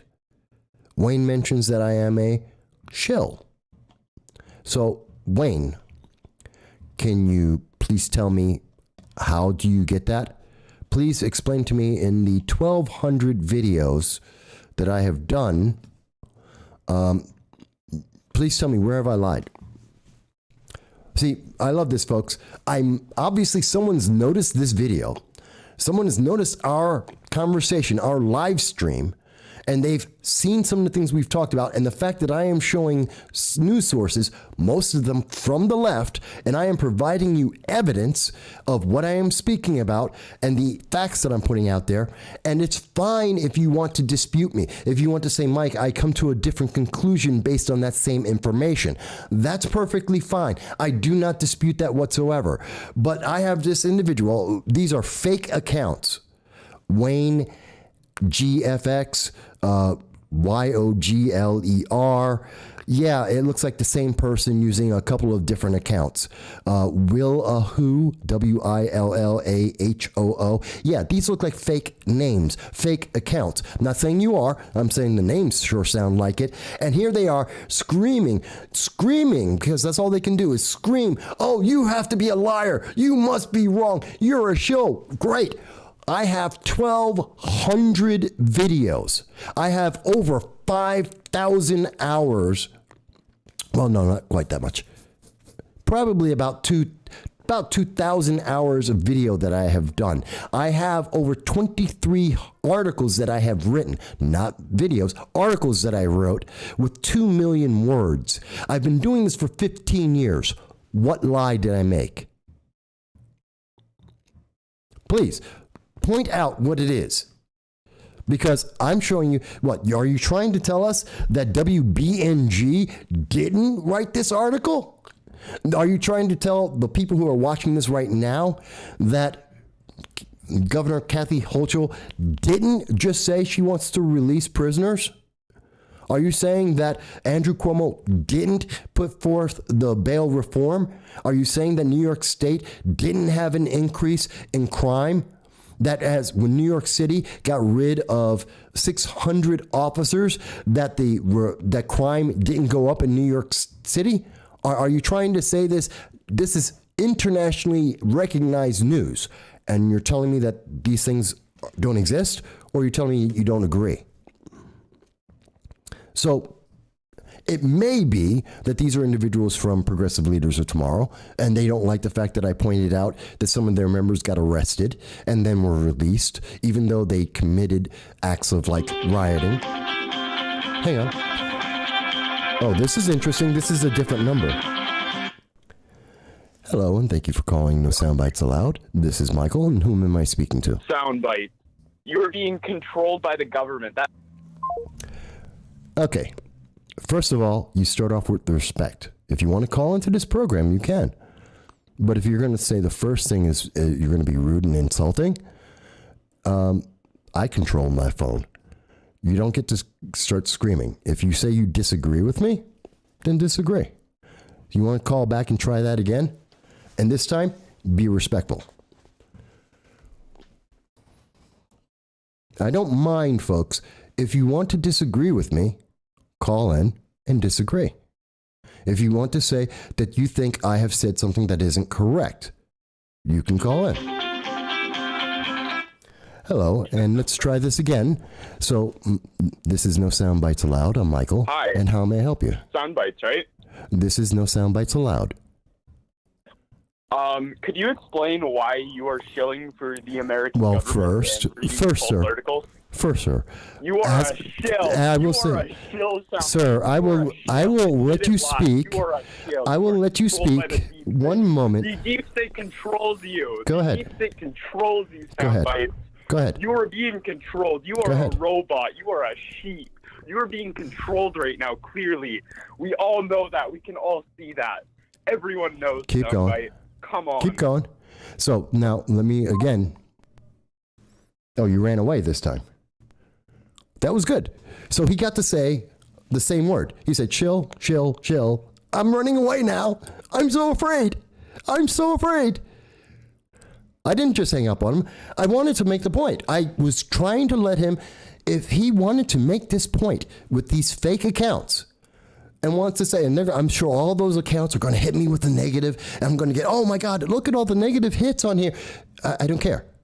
You know what? That's not going to make me stop. I've been doing it 15 years. It's not the first time that I've been trolled. It's not the first time that we've had all of these every so often we get one of these progressives, usually they're progressives, that come in, they have nothing to say. They have no words. They have no evidence. They just want to scream. They want to try and intimidate you. Folks, I want you to see this. And the reason why I let that on is because I want you to see how they operate. They want to intimidate you. They want you afraid because they're going to yell names at you and they're going to try and be mean to you. And they're going to say, oh, you're just such a bad person. And they want you to be scared. They want you to think that they can intimidate you and to make you change, that you will stop speaking because they're afraid of hearing your voice. They're afraid of hearing truth. You know what? If he had any kinds of balls, he would have stayed on the line and actually tried to point out, what do you think I'm wrong on? What? You want to call me a shill? How? Where's your proof? Where's the evidence? I have hundreds, thousands of hours of material that I have done. I speak to many politicians of every party, libertarians, conservatives, Republicans, Democrats, and I do interviews with all of the candidates and elected officials. I've been doing this for a long time. And not one of them, even the candidates that don't like me, would never say such a thing. But all we get from this fake account is the same thing. Oh, see, we're angry. You should be scared. You should be so afraid because you're saying things we don't like. Aren't you going to be upset? No. Oh, we don't like it. We don't like what you're saying. So what? I don't care. You don't have to like it. I'm not here for your pleasure. I'm not here to make you happy. I'm not going to say the same things that you hear from MSNBC all the time that aren't true, that don't have any benefit to you. But you're so mean. Oh, here he is. Here he is. Should I take it, folks? Let's find out. Hello, this is No Soundbites Allowed. My name is Michael. Hi, why did you Who hang am I up speaking on to? me? Oh, I didn't. I didn't move. Hey, Apple. You're looking fruity. Hey, Apple. Is that the bitch you got? Hey, How? Apple. You're looking fruity today. Hey, Apple. You're looking fruity today. Hear this? You hear this, folks? Do you hear the kid? I somehow think we may be dealing with a 6-year-old. I think, folks, that a 6-year-old got the phone number. And I think a 6-year-old is trying to insult me. I'm a grown man, so I don't really pay much attention to how 6-year-olds go. But this is a lesson, folks, in how we see the left operate. In the face of intelligence, in the face of questions, in the face of evidence, their only resort is, oh, well, we have to insult you. We have to try and assassinate your character. We have to try and to embarrass you. They have nothing else, folks. And when you don't fall for that, when they don't get their way, they don't have anything else. There's nothing else. See, that's why this show sometimes have problems trying to get out, is because we're not afraid of them. I'm not afraid of his phone call. I don't care about his little comments here. He's got nothing. He's showing us exactly what the left really has. The worst thing that they can do is go, we're upset. Oh, you're so mean. You're mean, mean, mean. You're horrible. You're terrible. You don't agree with me. How dare you? And the next thing he's going to say at some point is going to be, oh, you're a racist. Again, giving no evidence for any of this. In fact, since it's not working, the only thing they can do is then devolve down. And what's the last thing that he had to say there? Fruity, whatever that's supposed to mean. So what? Is that a gay insult? Is that a gay slur being thrown at me? Is that what it is? You're trying to say I'm gay? That you're fruity? Is that what it is? From the left. This is what we're getting from the left. See, folks, this is it. And I think it's so instructive and constructive to show. There's a lot of people, I've known many Democrats, elected and non-elected, that can have a wonderful conversation. I've said, Mike, here's my point of view. Here's why I think the benefit of this is. Here's some of the issues that I'm on. I've heard wonderful conversations and discussions with elected officials about why we should or shouldn't have gun control, about why abortion can be very helpful, and even whether it's morally correct or not. I've had a lot of these conversations on every single issue with some of the elected officials that are in office right now throughout New York State and in Washington, D.C. And you know what? Those are important. I respect those individuals. Doesn't mean I agree with them, but I respect those individuals. And then there's the progressive leaders of tomorrow, the BLM, the citizen action types. And you know what, folks? At the end of the day, he just made all of those Democrats, he just made all of those progressives look that much worse. He just made them look that much worse because this is the tactic we see them use all the time. And he just showed how weak they are because they got nothing better. They got nothing better. By the way, if you're going to make up stories about the videos that I've done, I don't number my videos.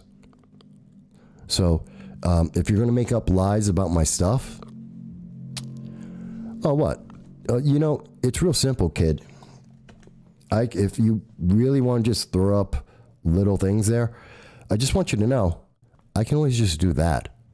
And poof, guess what? No more. But guess what? I'm not worried. See, folks, this is what happens. And I hope it was constructive for people to see how this is affecting it, how the reaction is. And when you don't suddenly just fall apart, they don't know what to do. This is all the people who are worried about the members of Plot, the members of BLM, Antifa, all the people who are going, oh my God, those people are so violent and they're so terrible. And I'm so worried about them. Don't be. Because most of them, let me not say that because that's a little bit too harsh. Some of them are cowards and they scream really, really loud. But with that being said, with that example having been made, but I do want to, by the way, for the child that called in, thank you. You helped improve my numbers. Thank you. You're helping my viewership.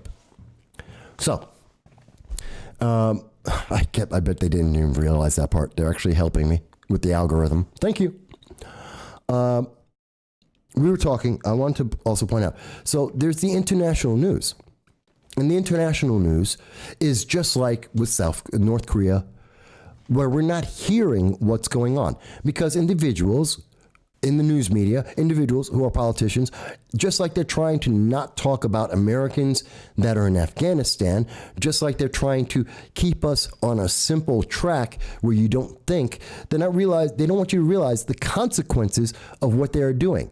The consequences, like with critical race theory, where I made a very good case, I think, that we're trying to teach the next generation how to fail, that they're going to turn them into racists, or they're going to turn them into or victims. Well, look at here with North Korea. North Korea fires 2 ballistic missiles off the East Coast. We've got North Korea now acting up. Why is North Korea jumping around? Why are we seeing China is suddenly getting upset? Because of the failure. Because of what we're seeing failed in the Biden-Harris administration. And that should concern a lot of people. It should make them very upset.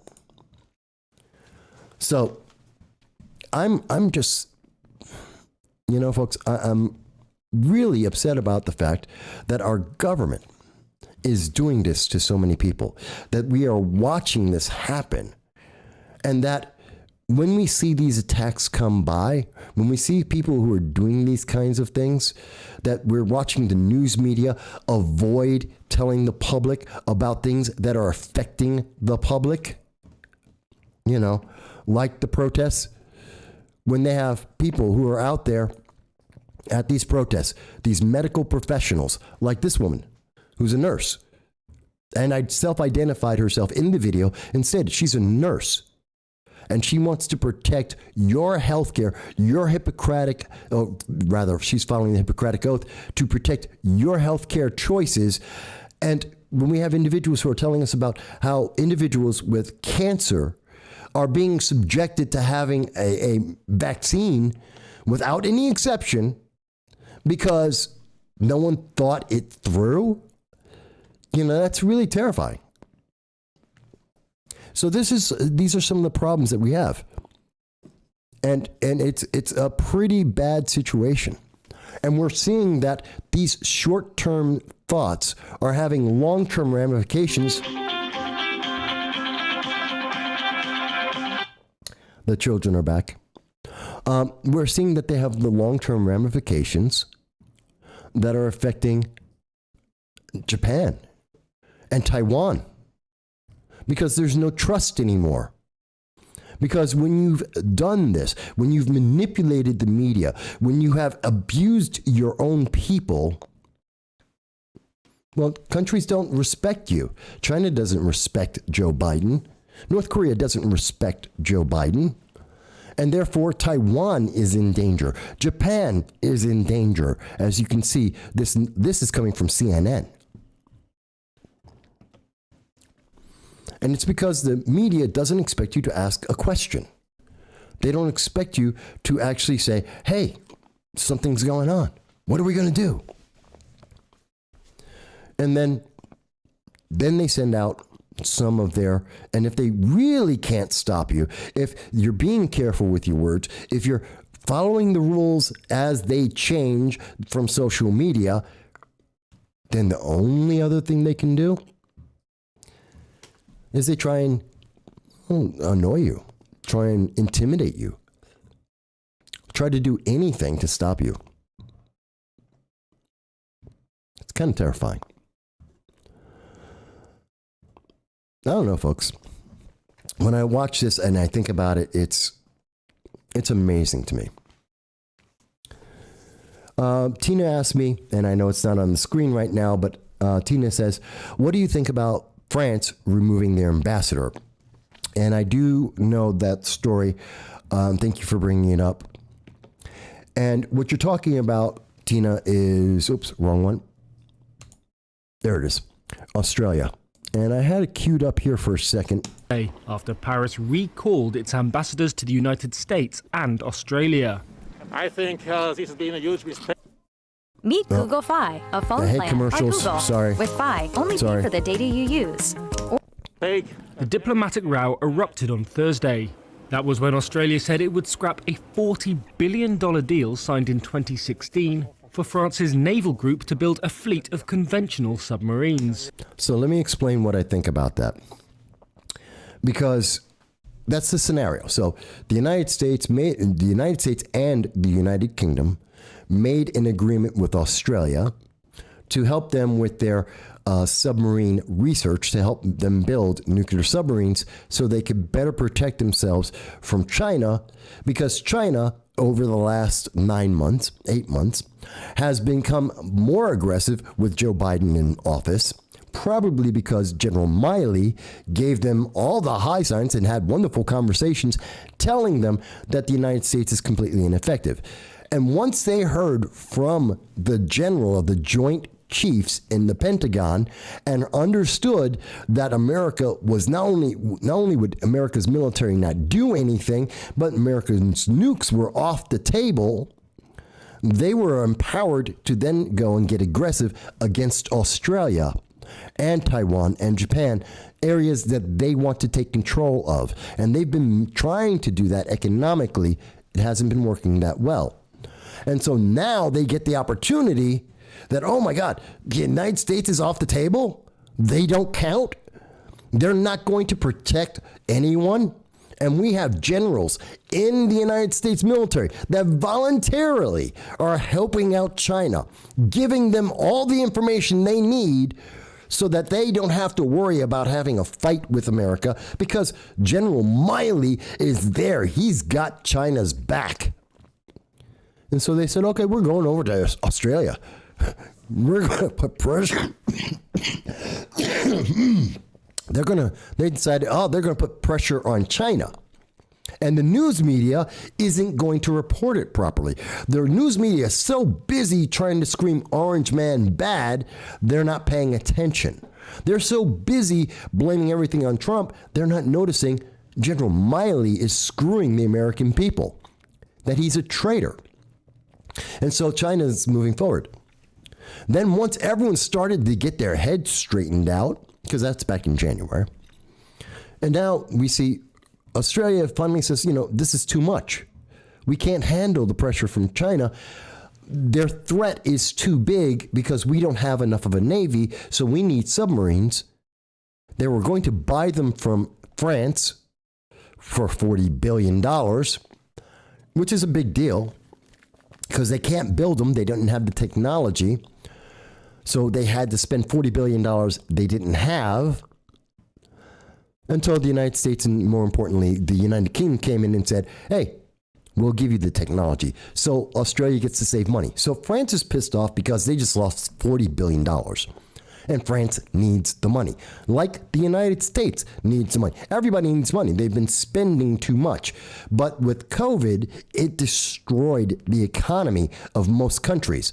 But most countries aren't as resilient as the United States, nor do they have 330 million people. So they can't bounce back like the United States can, and we still haven't done it yet. We still are in trouble. Our economy's still screwed up.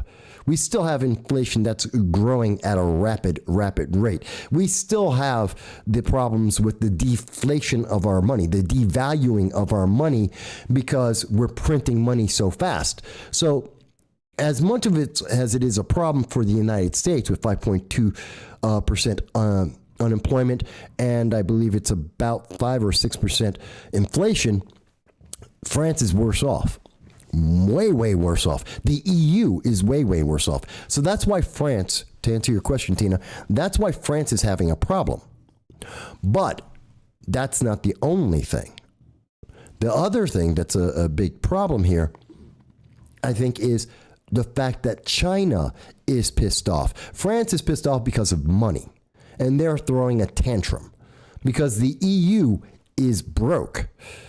So they wanted that $40 billion. I'm not so worried, and I get they took their ambassador, but that's because France is pissed off and Joe Biden's an idiot. And he could have very simply fixed this by having a conversation with Macron, the president of France, before the deal was done. That's all it would take. He's a member of NATO. talk to Macron before the Australia deal is done and say, hey, we're doing this deal. It may cost you some money, but it's going to help world peace. You could have that conversation. And if you have to, play hardball. Well, we're the United States, you're France, deal with it. You could do that. But instead, Joe Biden, because he has horrible foreign policy, in fact, there is no foreign policy in the United States at this moment, he decided to do it backwards. He did the deal. Now he's planning to go after he gets back from vacation. He's on another vacation. After he gets back from vacation, he's going to deal with this next crisis. You notice every time he goes on a vacation, we get a crisis? Has anyone else noticed that? Like every time Joe Biden goes on vacation, there's a crisis going on in America. And I'm not talking about the one down in the southern border where we have 15,000, I mentioned this before, 15,000 Haitians living under a bridge at this moment. With Kamala Harris, by the way, if you wondered where Kamala Harris was, because I wondered where she was. That kid again. Kamala Harris, I wondered where she was too. And I want you to know where Kamala Harris is, because I know everyone's wondering, where's Kamala Harris? And then I'm going to go down to your questions because I saw them. But Kamala Harris, here's the question. Where's Kamala Harris as the southern border is failing? There's 15,000 Haitians living under a bridge right now because it's better than living in Haiti right now. They have more freedom and more rights and more opportunity under a bridge in the southern border than they do in Haiti. And it was Kamala Harris's job given to her in February from Joe Biden. Hold on. Kamala Harris's job to take care of this problem with our borders, to close the borders, to stop the 1.3 million illegal aliens that have come into the United States to date. 1.3 million. And that number, when Kamala Harris took over, in February, there were 40,000 students, 40,000 children that were, at that point, those 40,000 kids who had come into the country illegally, maybe 100,000 people. Since Kamala Harris has been on the job, 1.3 million more people have entered the United States illegally. Isn't that wonderful? That's a huge number. And that's all on Kamala Harris. And what she decided to do was she went to Howard University instead. Instead of dealing with Haiti, instead of doing her job and going in to take care of the southern border, what did she do? She went to Howard University. She went to a football game because that's what's important. To be able to go to the football game and to do a coin toss. The United States is going to hell in a handbasket, but she's worried about whether or not the coin gets tossed properly in a football game. That's just incredible to me. That's her priorities. That's her priorities. That she wants to go there and deal with that. Hang on a second. I just want to take down the volume on that. So that was her big priority. She wants to go and make sure that football, that's her big thing. In the meantime, the American people are suffering. Haitians are suffering. That's just insulting, folks. I think that's insulting. So, Dal, you mentioned, and I'm sorry, there's a bunch of those fake accounts, which I'm sure will get reported by, they'll get reported. But you mentioned in there, General Miley's, you said, General Miley's treason essentially gave the green light for China to strong arm the region. That's the way I see it. I truly believe, and we see the evidence of that as it has gone down. So it's a very interesting question, and I would have to say, it makes sense. Dow goes on to say, so far, the NPCs, they've hit every pre-programmed response, okay? Tina mentions that there is no way for us to sustain the current pace of economics. And I agree with you. It's true. We can't. And Tina goes on to say that these politicians don't care about anyone or anything but themselves. And Tina, I do tend to agree with you on this. And it's a problem. Now, what do we do about all this? Because there is a solution, by the way, folks. We have to speak. We have to speak up. Whether that means talking on a program like this, chatting, spreading the word by sharing the video with other people. That's one aspect of it. That's one way to get the conversation going. Another part is holding our politicians accountable. Individuals like Representative Antonio Delgado. Yeah, getting in touch with him and saying, why won't you speak about the Americans left in Afghanistan? Why do you not care about them? What are you going to do to take care of those people? What about taking care of some of the other issues like our southern border? Why aren't you talking about the southern border? Why aren't you imploring the Democratic Party to send Kamala Harris to do her job instead of going to a football game in Howard University or going to California to go and prop up Governor Newsom? Why don't you actually tell her to do her job? How about you ask Representative Antonio Delgado, along with Alexandria Ocasio-Cortez, along with Chuck Schumer, the Senate Majority Leader, to go out there and say, hey, why don't you guys talk to Joe Biden? Tell him to work out some of these deals with our NATO allies before we announce them. How about this? Why don't these leaders in our Democratic Party, why don't we make sure that they go out and they say, we need to have a conversation, the United States, with our NATO allies, because they are obviously shaken at this moment. Our allies are questioning America at this moment. They don't trust us. They don't trust us because they don't have a reason to. We abandon our own people. We put them into untenable situations. Of course they're upset with us. We need to have a conversation with them. France is becoming more and more angry. The United Kingdom is already angry with Joe Biden and the Joe Biden administration. We need to reassure our allies, and we need to make them confident that we're going to help them out, that we are standing strong. Because that's not what they're hearing right now. That's not what they're seeing right now. And we need to fix this, because we do need our allies to help us protect ourselves from those really bad people in the world, but also to make sure that our future is secure, to make sure that we remain the strongest nation in the world. It's important. I think that's a huge thing. I think that's an important message. And I think that's the way we deal with it.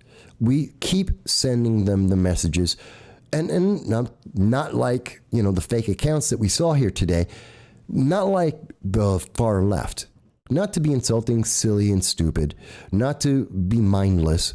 No, respectful. We can respectfully ask them a question. We can be direct about the question. We can be even strongly worded.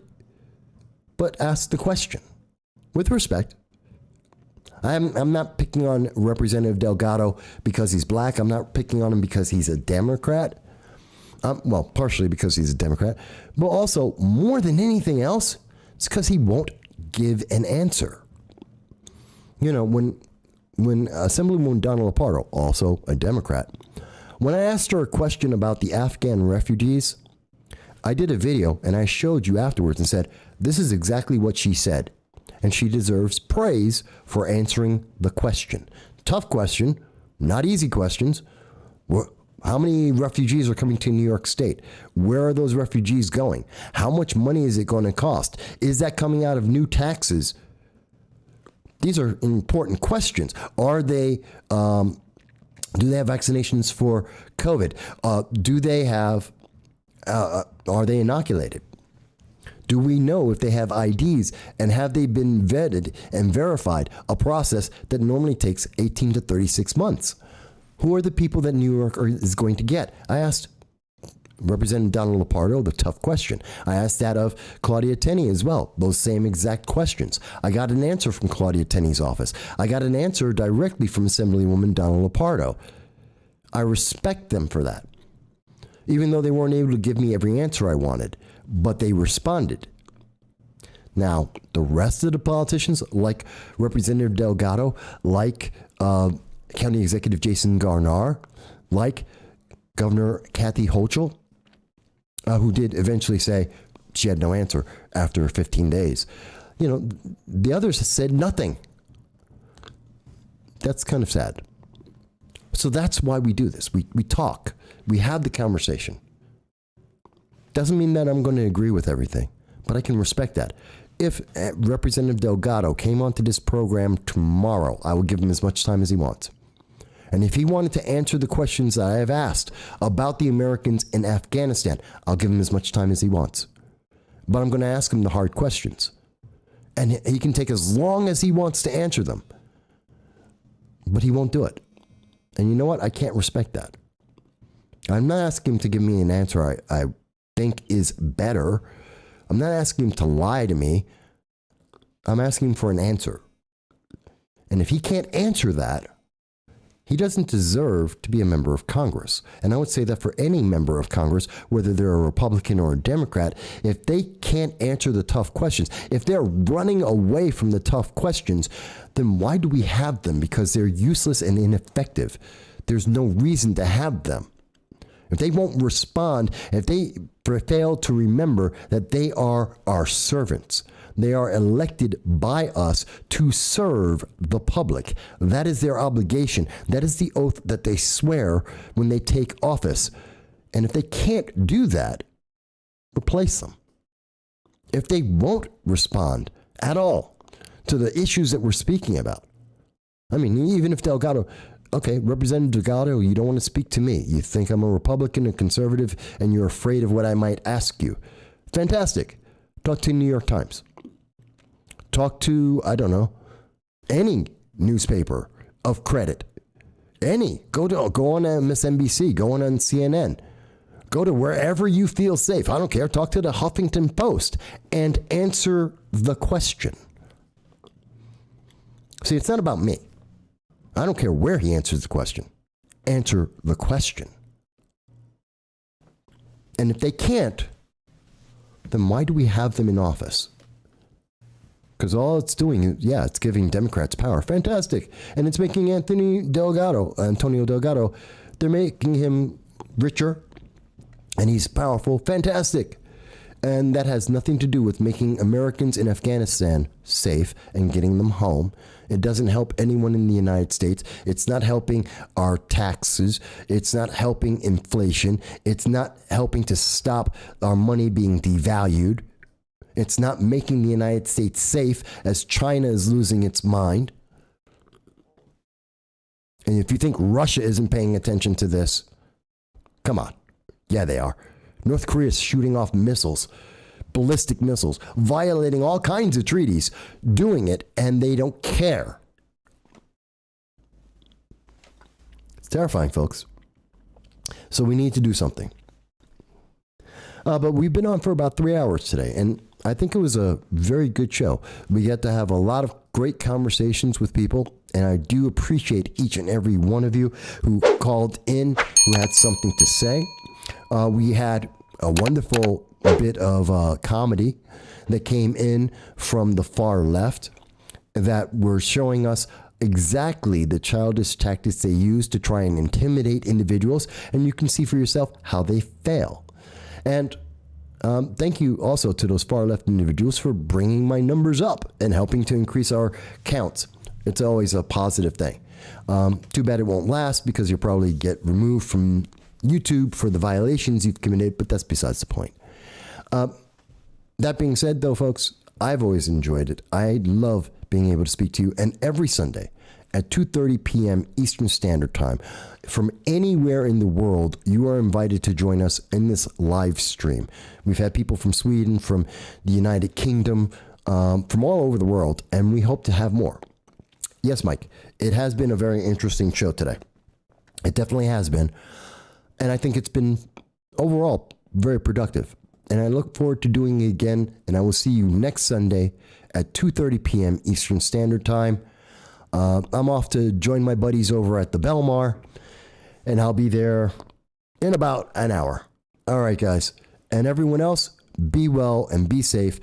Dal, local politics, circle the wagons, get involved in intelligent conversation with the community and take action to make your community the place you want to live. I agree with that 100%, no matter what political preference you may have. Let's make our communities better for everyone. Let's have the conversation, work together, and make it better. Thank you, Dal, and I'll talk to you guys.